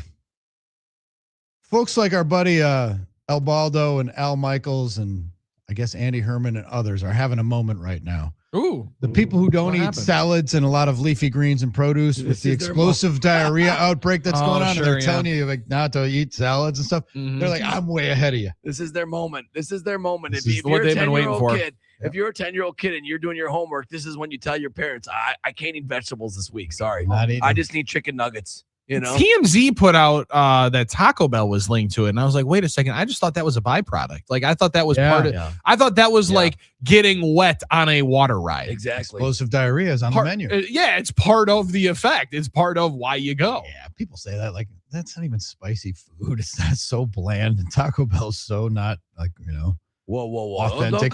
Don't come at Taco Bell. Hold on, it's delicious, but you're telling me the fast food drive-through American Mexican chain is not authentic? Well, it's not. You're telling me a beefy 5-layer burrito is not authentic Mexican food? I'm saying like people who say that it's going to give you diarrhea or like somehow upset your stomach. Come on. It doesn't to any higher degree. It's just a joke. It's a revenue. Yeah, it's a joke. It's an old deal. like it's an old joke about go to Taco Bell. Dobie had that years ago. And you run for the border? No, run for the crapper. Sure, it's a joke. But it's a joke. But I think it's a fact. I don't know. I don't know that you don't get explosive diarrhea from going to Taco Bell. I've gone a lot of times and not gotten it. I'm just saying. True. Okay, but I get that. That's sort of the fun. After you eat Taco Bell, you know what you're in for the next morning. Well, you don't get. If you have it as a fourth meal, maybe it's the other things that you're consuming. I don't. Like that's just a part of it.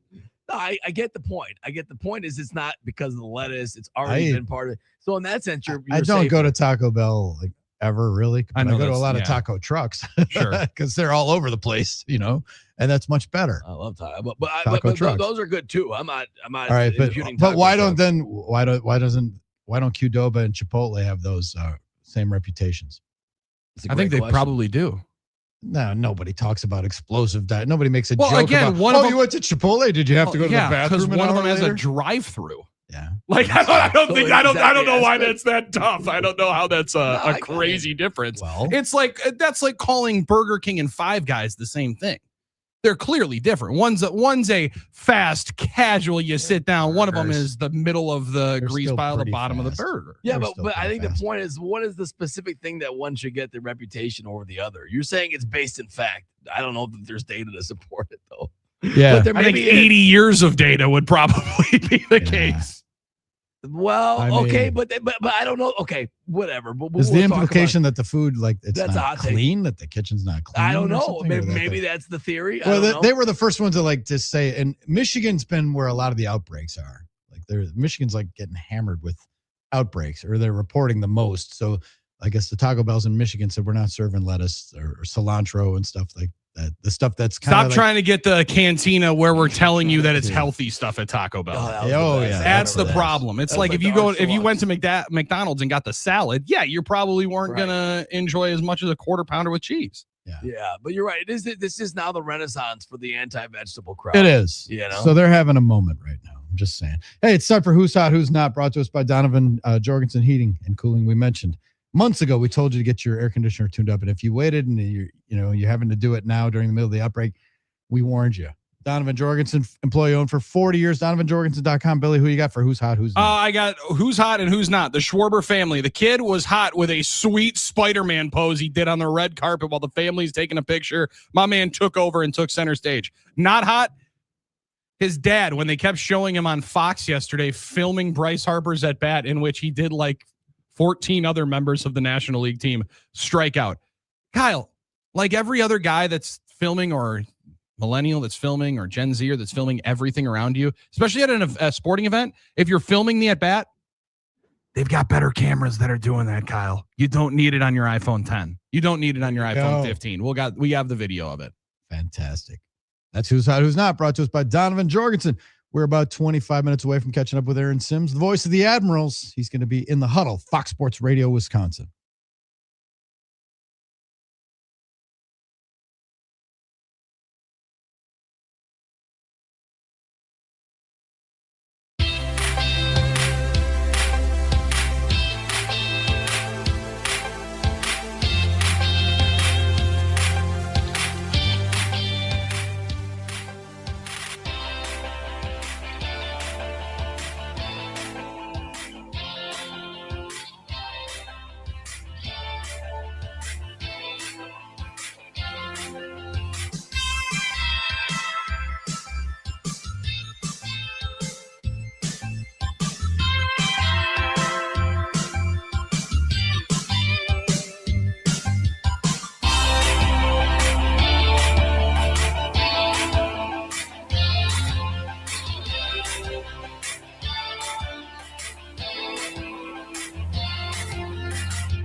I'm Doug Russell. Summer is in full swing, not just because of the hot weather, but baseball's Midsummer Classic. The All-Star game last night in Philadelphia. Oh, God. Wow, that ball was absolutely destroyed by Miguel Vargas into the second deck.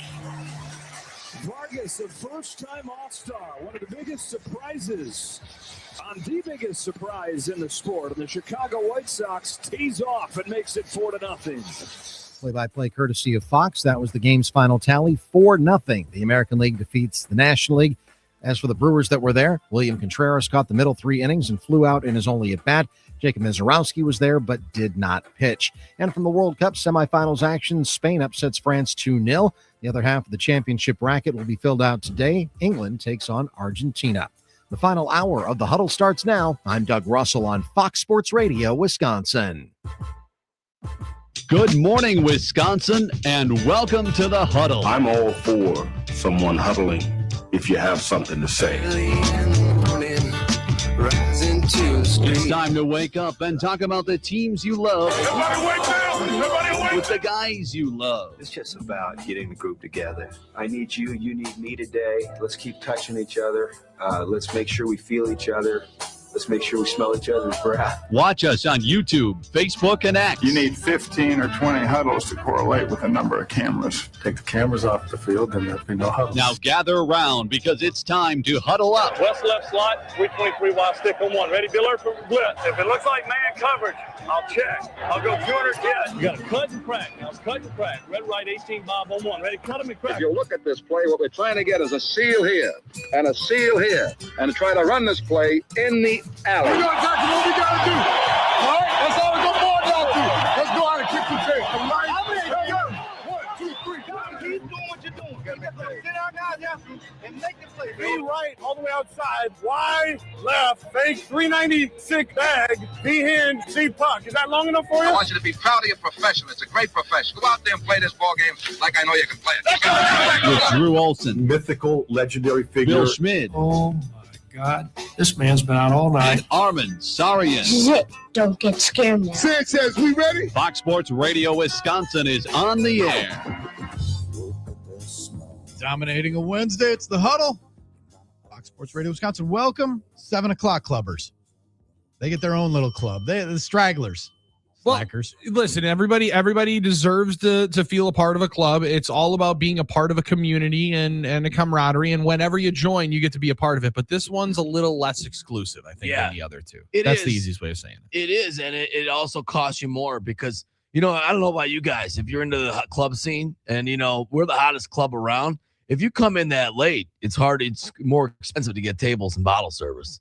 Because everybody's trying to come in that late. So if you come in earlier to the 5 o'clock club, you're getting deals. So I'm just saying, you can come into the 7 o'clock club and everyone's already in here. It's popping, but it's going to cost you a little more in the cover charge. Yeah. A little bit. 877-794-1973. Get us your hot takes on a hot take hump day. There's a little thread percolating around about some of the worst trades at the deadline because we're approaching trading season. Yes. We had a couple weeks. August 3rd is the deadline for trades. Push back further and further every year. Worst trades in recent MLB history. Discussed the guy who started this. Peterson is king on X. X. A good one. Indians trade Junior Caminero to the Rays for Tobias Myers. Whoa! And that was like 3 teams before Tobias was good with the Brewers for a couple of starts. That's right. Mets trade Pete Crow Armstrong to the Cubs for Javi Baez. That one hurts big time. And Javi Baez looked like, obviously a future star at some point, a consistent star, and he totally fell off the table. He was totally a star when they won the World Series. I guess he was. Yeah, he had a star year. Yeah. Totally fell off the table. And now PCA looks like maybe the next Mike Trout to some people. I mean, some people say pretty good. He got that type of impact. So, that's a bad one right Dodgers trade Yordan Alvarez to the Astros for Josh Fields. That one didn't work out that well. White Sox trade Fernando Tatis Jr. and Eric Johnson to the Padres for James Shields. Not great. That was a tough one when you look at what Shields did once he actually got there, too. It was even worse. Red Sox trade Mookie Betts and David Price to the Dodgers for Alex Verdugo, Jeter Downs, and Connor Wong. Whoa, that sounds lopsided. That was the beginning of the end for the Red Sox, was getting rid of Mookie. Oh, 100%, because it was mostly a money thing, wasn't it? Like, it felt like it was a lot of a They just money didn't deal. want to pay him. And then bringing up the rear on this one, some local interest to this one. Marlins trade Christian Yelich to the Brewers for Lewis Brinson, Isan Diaz, Monte Harrison, and Jordan Yamamoto. Who I think Yamamoto actually made the majors before all of the other ones. Right, like I think Brinson got a little cup of coffee. Yamamoto was one of the younger guys. He was played, I think, more than any of those guys. I thought, and he was like the weird one, Drew, where he got called up from like Double-A to make a start, and then simply right away shot back down. Diaz was the minor league player of the year for the Brewers at one point, and then never made it. And then I think Monte Harrison is trying to play football again. Yeah, I think you're right. I think Arkansas maybe he's playing. Red Sox also traded Kiki Hernandez to the Dodgers for Justin Hagenman and Nick Robertson. Who?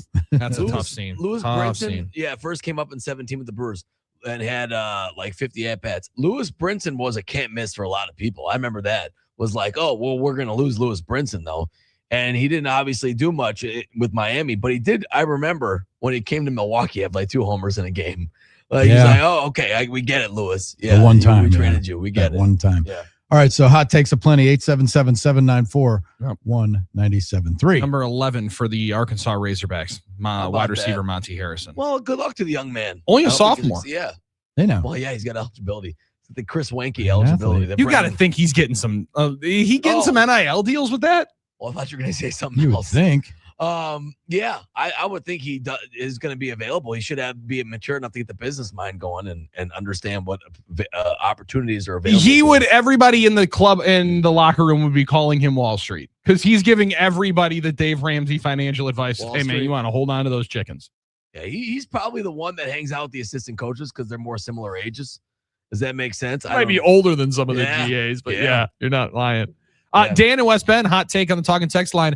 Hot take: Brewers are going to turn Chase Mora into the next Shohei Ohtani. All right, quick research. Quick research on your boy Chase Mora. Tell us who's Chase Mora. Playoffs.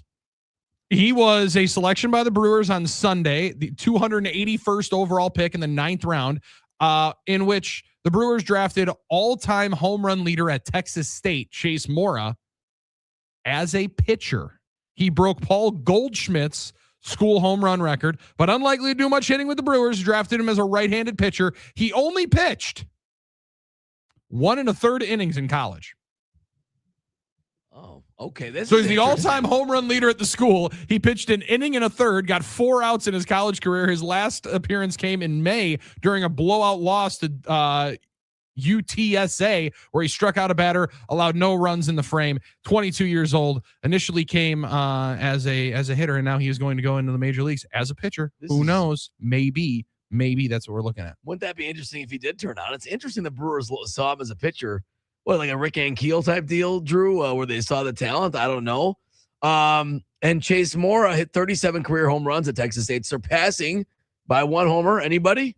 The guy I just mentioned, Paul Goldschmidt? Yes. Oh, sorry. I missed that part. I didn't hear that, I guess. All right. Well, pretty interesting. A legit name for sure. Okay, I'll take the L. I missed it. All right. No, Armen's back on Twitter, so you can get his freezing cold takes right at Armen. Sorry, he's got his old handle back. You just got to follow the new account. How many followers you got now? Oh, I haven't checked. Probably 100 something. 243. Don't sell yourself short. Listen, it's a far cry from what I used to have, but it's not about the followers. It's about being able to communicate with everybody and distract myself. I also like that you went a couple of changes here on the new profile at Armen Sarian, which is now back on Twitter. Yeah. I'm back to Twitter after my hack, and I was still the prom king. Interesting. Nothing in the bio, Drew, of the show. No, you're right. I should put that. Maybe a link to the YouTube account. Well, that's fine. Whatever you want to do. Different strokes for different folks. Let me change but we do put the icon picture is no longer that one close-up picture of his face, Drew, that Bears fans would just ridicule and mock my man's nose for. Instead, it's the super cool picture of you down at Radio Row rocking the 96 Super Bowl hat. I like that change. Yeah, and full disclosure, I was looking for the other picture again because that was a good. I thought that was from the Brew City Battle. It was a selfie when we were playing. Oh, you thought that was a good picture? I did. Got it. Maybe okay, it yes, wasn't. yes. Great picture. It was a great listen, picture. They're all going to be a picture of me. So whatever people want to talk about, they're going to talk about no matter what picture I post. So I'm assuming Bears fans get a hold of this one, they're still going to get it. But This is the one I think I look like Sal Frelick in, so I'll take it. But listen, it's still a good schnoz picture. So let them come at me. Let them come at me. I'm not afraid of the smoke. I'm not ducking anything. But yes, I have to add a link to the Huddle. I did it kind of in haste. But everybody knows it's all about the Huddle 5 to 8 here, right here on Fox Sports 920 and 1070. Please listen. So well yes, played. Thanks. Follow me at Armen Sarian. Yes, please do. I'm back. Please do. All right, time for a little superhero of the day brought to us by Current Electric. Call current.com, the website. The superheroes are on the side of their work trucks, and they are superheroes for what they do, whether it's, sprucing up, fixing you up so you have power outside to power that backyard and outdoor lighting, or just fixing issues around your house or your business. Call current.com. Billy, who's our superhero of the day? Well, I was having some trouble with it because I'd like to give a superheroes nod to all of the pitchers for the American League last night who struck out 15 National League hitters in an absolute silencing of the National League. And frankly, I think Miguel Vargas probably deserves it after, as you just mentioned, he hits the 433-foot homer. Instead, Cody Bellinger, just a base hit up the middle, wins the MVP. But instead, I'm going to give it to the X-ray machine, which was able to cause and calm down any of the fears that came out of last night. Felt like the biggest story of the 4-0 All-Star game was Junior Caminero getting hit in the hand. X-ray machine came up with a huge moment. Negative on the field. He'll play on Friday because everybody was going to feel bad, especially my man O'Brien from the Cardinals. You come in your first All-Star game, Drew, you said it, just don't fall down when I'm running down the line. Just don't be a meme. Don't get murphed like when I walk up to the manager and I try to shake his hand and I just hold my hand out there and he doesn't budge. Don't do that. How good would that be if Murph gets, if the Brewers go to the World Series, Murph gets to manage an All-Star game and gets to stiff everybody. Every single guy. Be cool.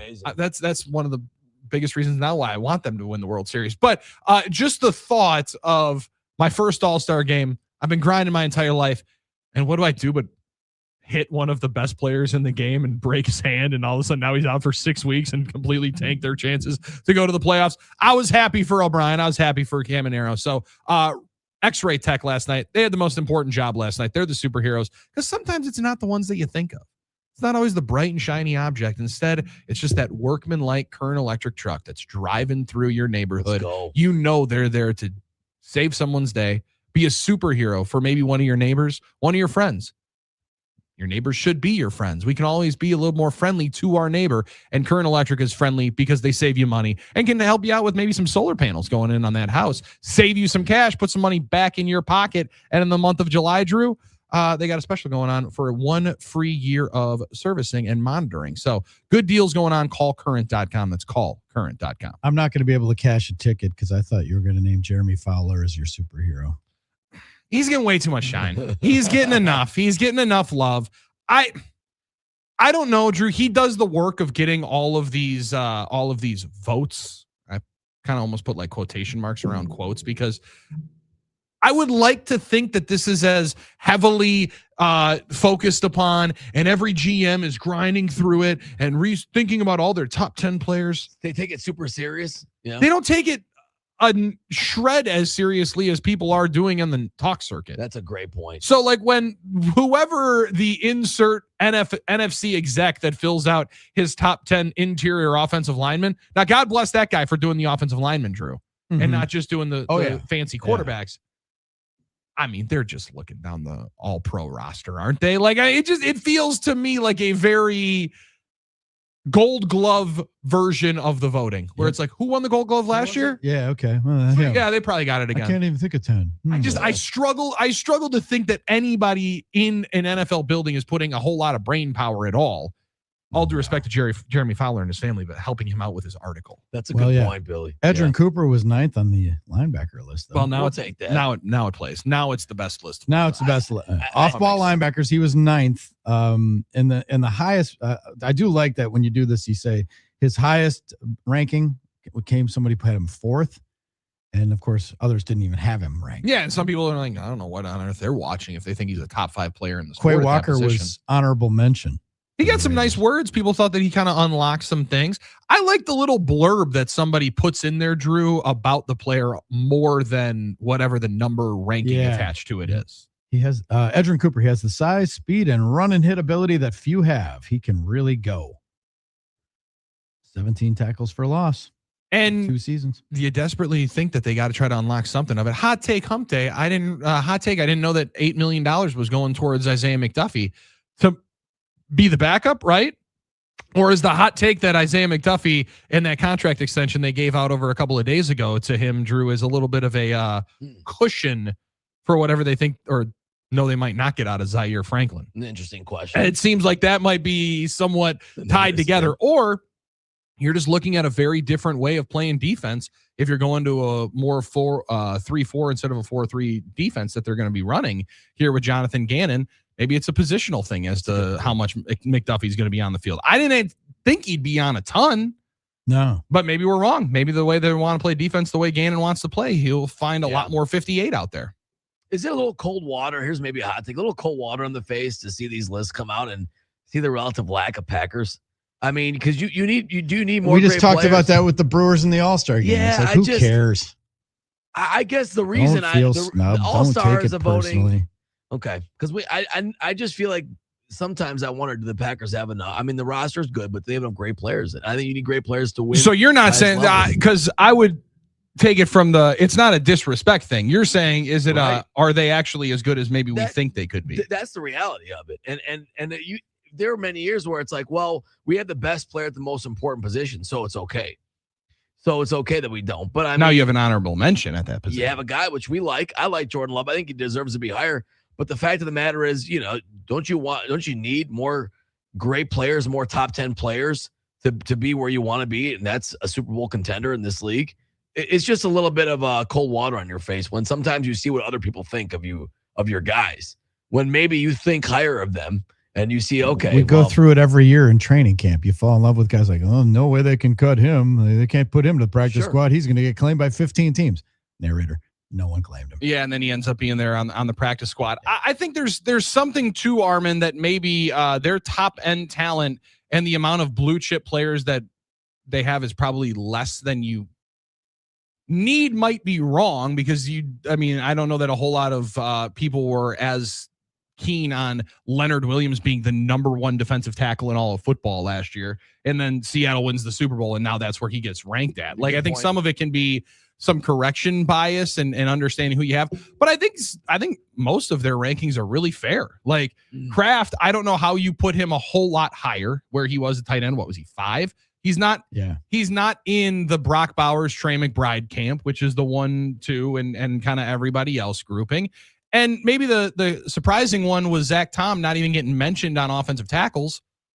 He's coming off a patella injury, and it might be one of their biggest questions of the year. So, like, their offensive line didn't allow for a whole lot of people to find themselves in there, but they got 3 playmakers that at least get mentioned and written about in Jordan Love, Josh Jacobs, and Tucker Kraft. Their wide receivers we know have been somewhat of a question, and I think it was all decently fair. I was almost more surprised that Edrin Cooper, Drew, was on there. I didn't know that he had as many pelts on the wall as some people thought he did, which I appreciate. It is. Maybe he should share some of his PR shine with Jordan Love, who could use a boost. They were building that defense last year predicated upon him becoming a top flight all-pro like player. He had a nice jump. He didn't take that kind of jump. We'll see if that hopefully comes for him this year, because they're banking on it once again, the way they're building that defense out. Yeah, we're we're still waiting to hear on a guy like Josh Jacobs. So that's the other one. I mean, he's on there, but we don't know what's going to happen with that situation yet. So hopefully a lot of those guys outplay their position. I think you got a lot of time to wait on the Josh Jacobs thing. Yeah, I think so. It feels like there would be. Yeah. It feels like that might be. That might wait a little while. That might be out there for a little while. Yeah, I'm with you there. I don't think we're no inside information, just speculating on how these generally go. The Kawhi Leonard situation is going into its 12th month. Mm-hmm. That's right. In all reality, Josh Jacobs could be on a completely new team. Aren't we about 15 days into LeBron? Like the LeBron, Willie Woney, where's he going? Mm-hmm. Like, stuff always takes longer than you think. Especially, Drew, when they need conversation. You might as well have some more conversation. You might as well. And there's off days. It's July. It's summer break. It's hard to have a lot of this. Hey, since we're about to talk to Aaron, can I throw in a real super quick, super late superhero? Yeah. Congrats to Jordan Osterley, Milwaukee Admiral last year, announcing his retirement. Longtime NHL vet journeyman who finished his career with the Admirals last year, 12-year pro hockey career, real grinder. He was undrafted as a college free agent and created a long NHL career. I know he was a big leader for the Admirals down the stretch. Older guy, was really good for them, and it was nice to see him, really step up in that sense for the Admirals last year, because you have a lot of young guys. Minor league hockey is an interesting thing, and he announced his retirement. So congrats, Jordan. His family was always around the arena of the light. His wife Ashley, I showed her where the bathroom was once, so it was a big highlight for me. So yeah. So congrats to the Osterleys. No, in all seriousness, a big highlight for Armen was telling an Admirals player's wife where the bathroom was. Pleasant family, pleasant everything. She was always smiling. So congrats to Jordan Osterley. It was such career. a well-felt, it was so good. He just kept going, and then you kept going. And it was a highlight for me, telling her where the bathroom was. And the boy Dan Patrick says, economy of words sometimes helps. Just helped her out there. The economy of words. Keep it concise, Armen. Keep it concise. Yeah. Keep it concise. Congrats, all right. When we come back, the voice of the Admirals in front of the program, Aaron Sims, is going to join Not the from party. a bathroom. Because when it's hot outside, like it's hot outside in Wisconsin, you think about hockey. I mean, you just instantly feel Thank cooler. you. Yes. Yep. Aaron Sims is up next. You're in the Huddle. Fox Sports Radio, Wisconsin.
Dominating a Wednesday in the good land, the Huddle, Fox Sports Radio, Wisconsin, 920 Milwaukee, 1070 Madison, everywhere on the iHeart app, streaming live, Facebook, X, and YouTube. Drew, Billy, and Armen, special guest on the NicoletLaw.com talking text line. On this one of the hottest days of the year, our thoughts turn to ice and ice hockey.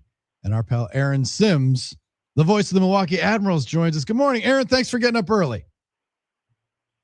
It's hockey weather, huh? Like well, we had the Stanley Cup, but Lane Lambert, our old head coach, used to say it's hockey weather when it's 100 degrees outside because you're playing for something. But yeah, I'd give anything to just sit on a hockey rink right now.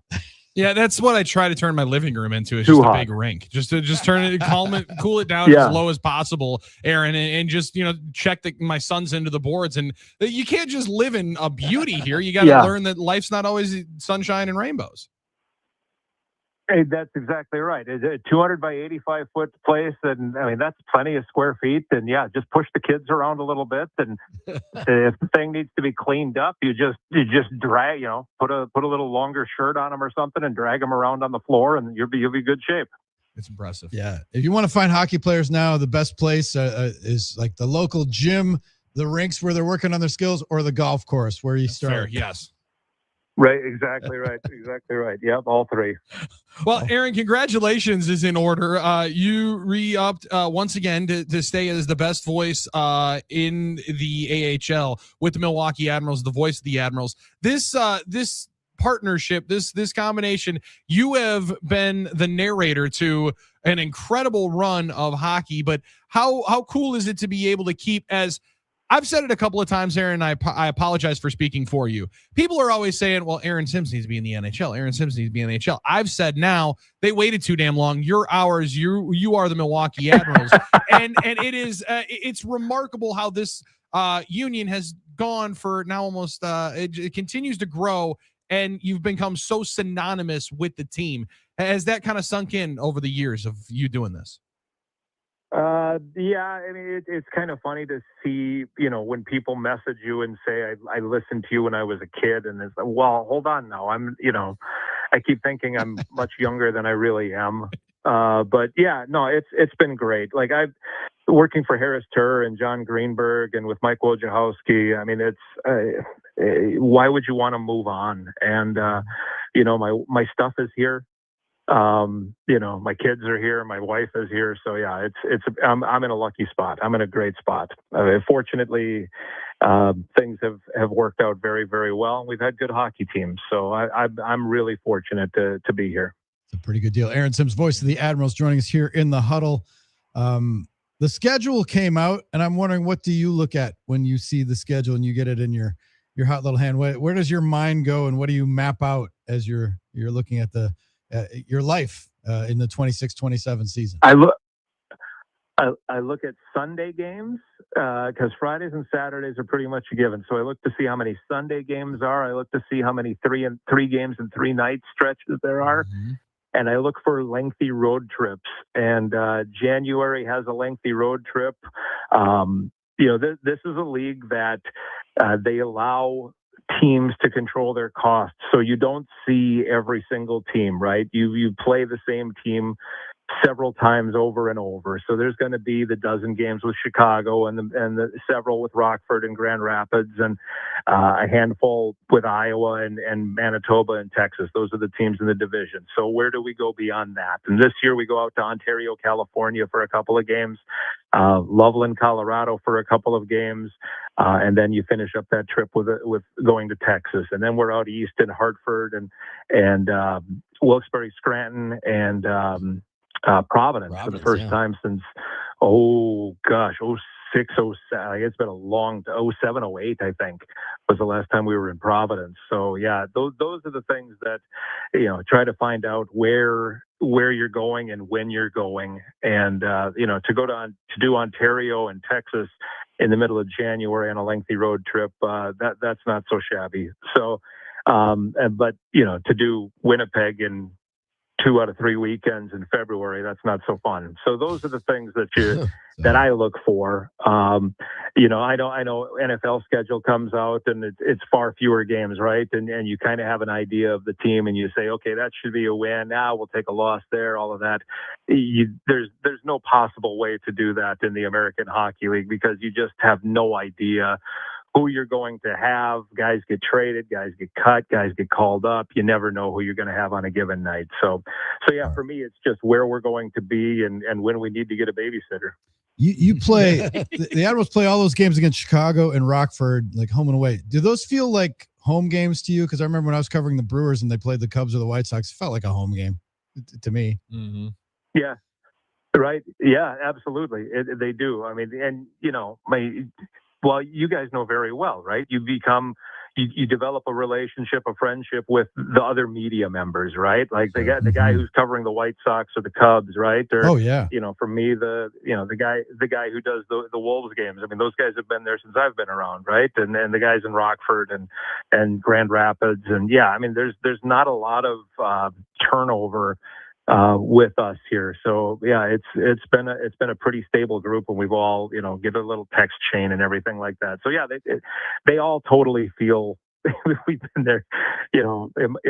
This will be 22 years for me. There's you see the same rink a lot, you see the same people a lot, and it's, you know, you become friends with the security guards, and it's they do feel like home games.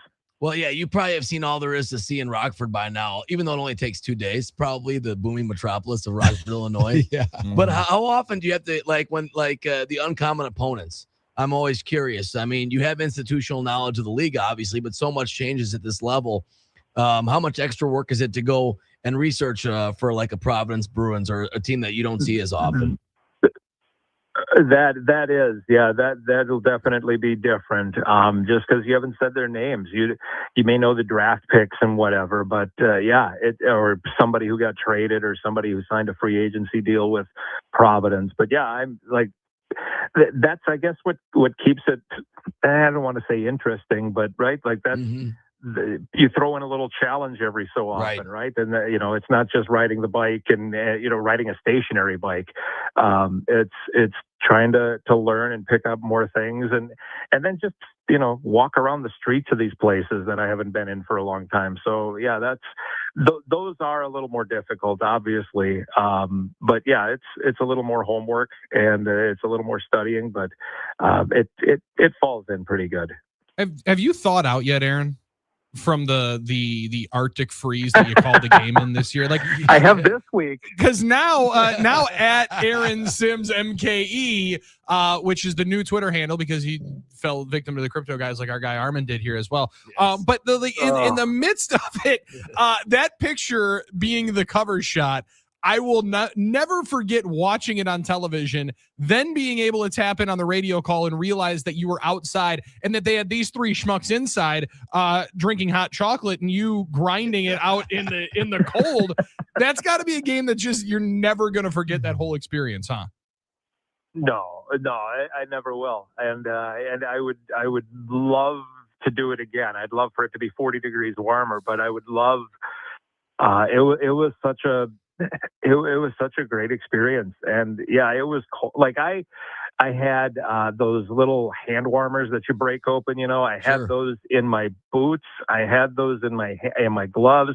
What you said before, fortunately we played Iowa and it wasn't a team that I had to constantly refer to notes. Like I knew we play Iowa all the time, right? So I was able to keep my hands in my pockets with warmers, and I had one of those Milwaukee Tools jackets that I learned the day before, don't crank it up to 3 because the battery died after about an hour and a half. So I kept it at 1 and the battery stayed.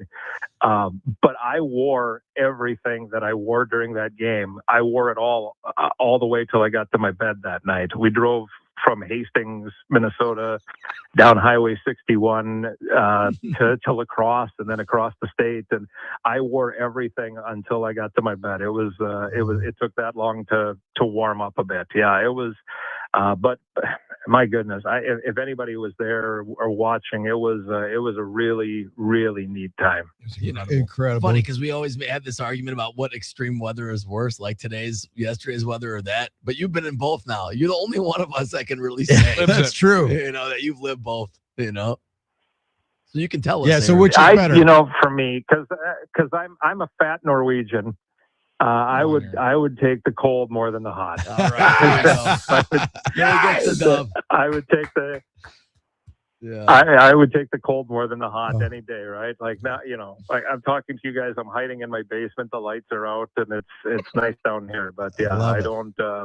I knew you were a smart man, Aaron. All right, 100 degrees with smoke coming in. I don't need that.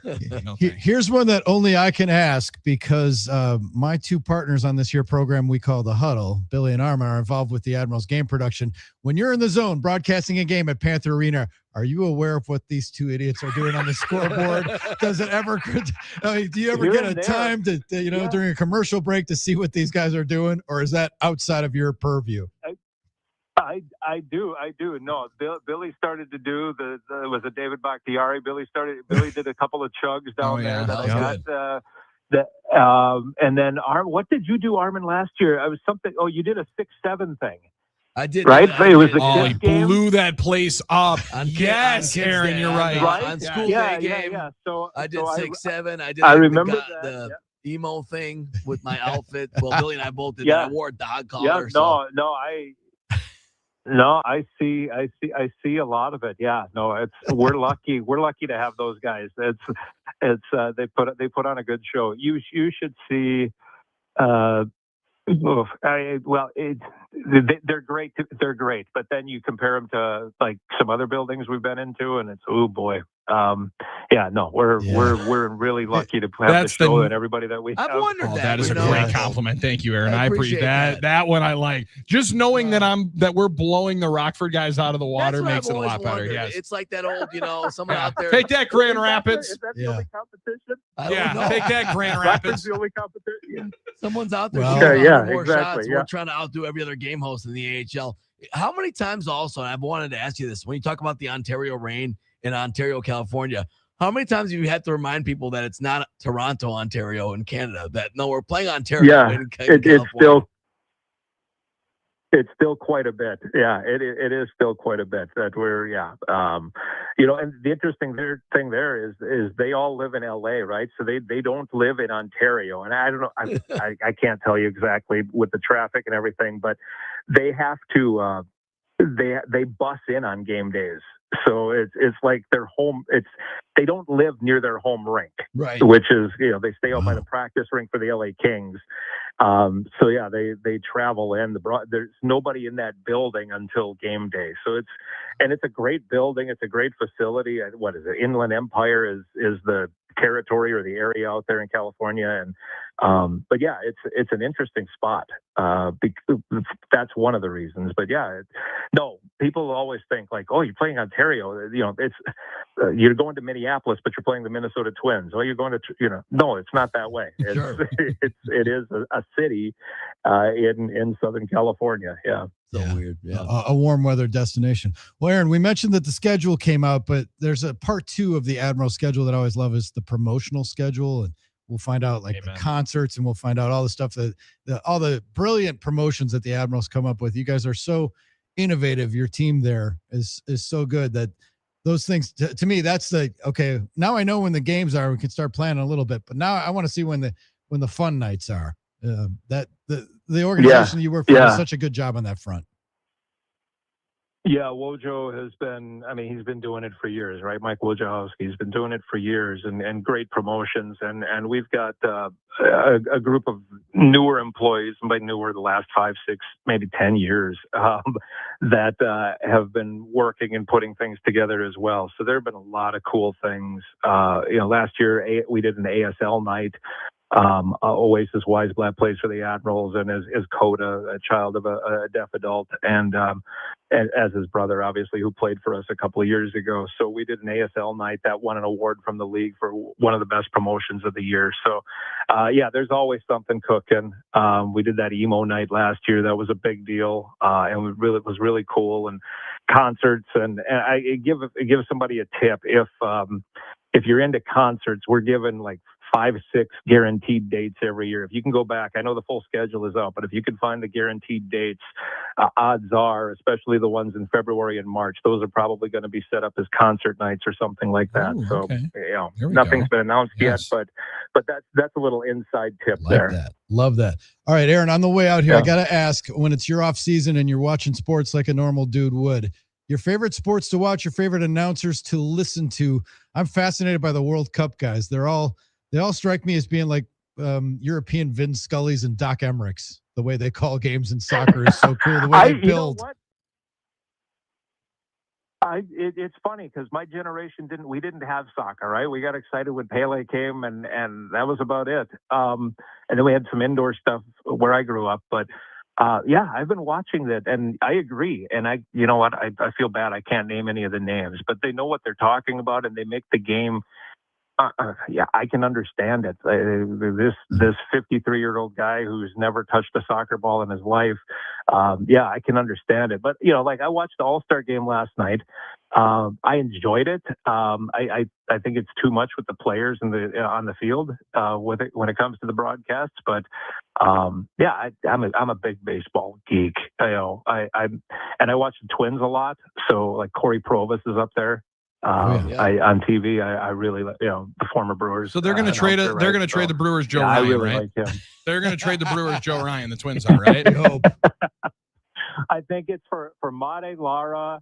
Garrett Felix Mitchell, Terang. Terang. Aaron's like trying to load up. Spoken like a true Twins That's what fan. I'm talking about right there. I love it. Exactly. Oh. Well, everybody, right? Like, the big talk in hockey is one of the big things in hockey is Dylan Larkin for Detroit. He wants to be traded from Detroit, and he gave them a 3-team list. So now you got Detroit fans all saying, okay, well, if let's say Minnesota. Let's say if Minnesota gave Kaprizov and Quinn Hughes and their next 2 first-round picks and whatever, it's like, that's how it is, right? Well, like, the dreams we have. You with gotta Giannis. cut him if you can. Gotta be delusional. Like the Giannis trade. That's what we wanted. That's what we wanted. Yeah, that's true with the Giannis trade. Aaron, thanks for getting up early and joining us. We appreciate it. It's always a treat to talk to you. Hope to see you down the line, and we will have you back. Thanks, buddy. Sounds great. Thanks, guys. All right. Aaron Sims, voice of the Admirals. One of the best. And our buddy John Greenberg El Jefe won an award this offseason. We can't let that go unnoticed as well. Yes, and a sweet bat that the Lakeshore Chinooks are doing in the Lakeshore Chinooks bat auction in honor of Greeny. He designed it, talking about getting your annual physical. Incredible stuff that they're doing right there with the Chinooks and Admirals. When we come back, closing ceremonies, our Wake and Bake story brought to us by HappyPlaceHemp.com. You're in the Huddle, Fox Sports Radio, Wisconsin.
Oh, we've been huddled up on a Wednesday. We're getting over the hump of the week.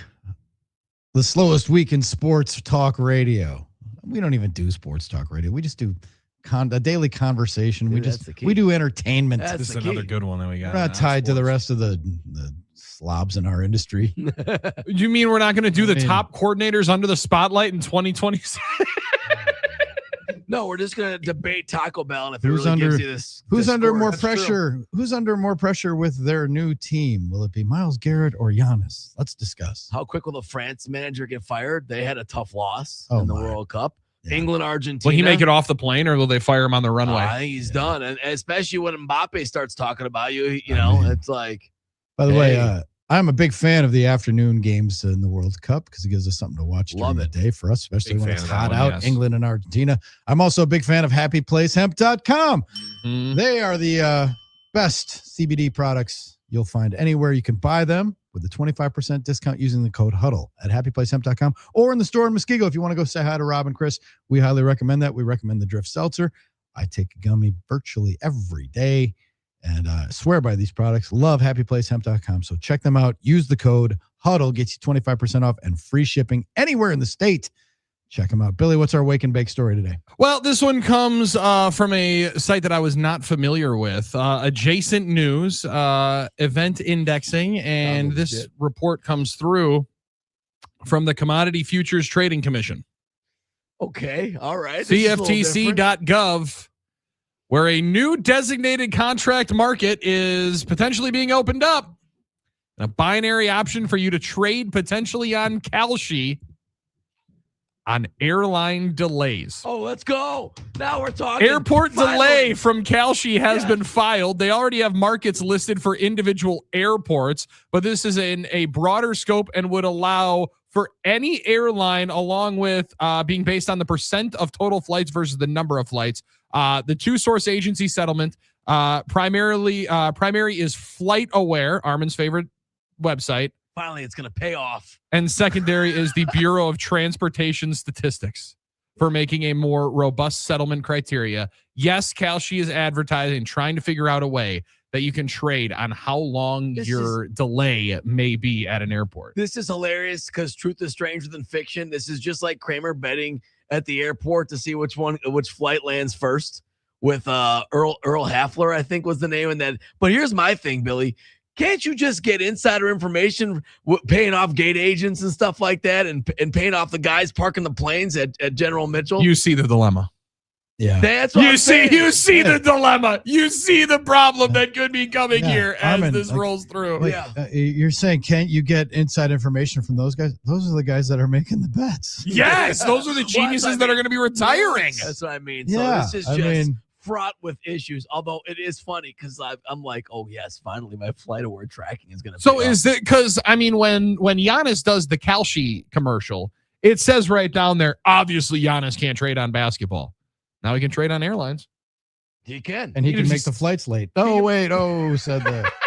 He's just sitting back here on the private jet trying to do anything and everything to make sure that they have more delays at General Mitchell than they do at Sky Harbor. Who knows? I mean, that's going to be a slanted criteria if you're thinking about Sky Harbor. Well, he doesn't go fly commercial anyway.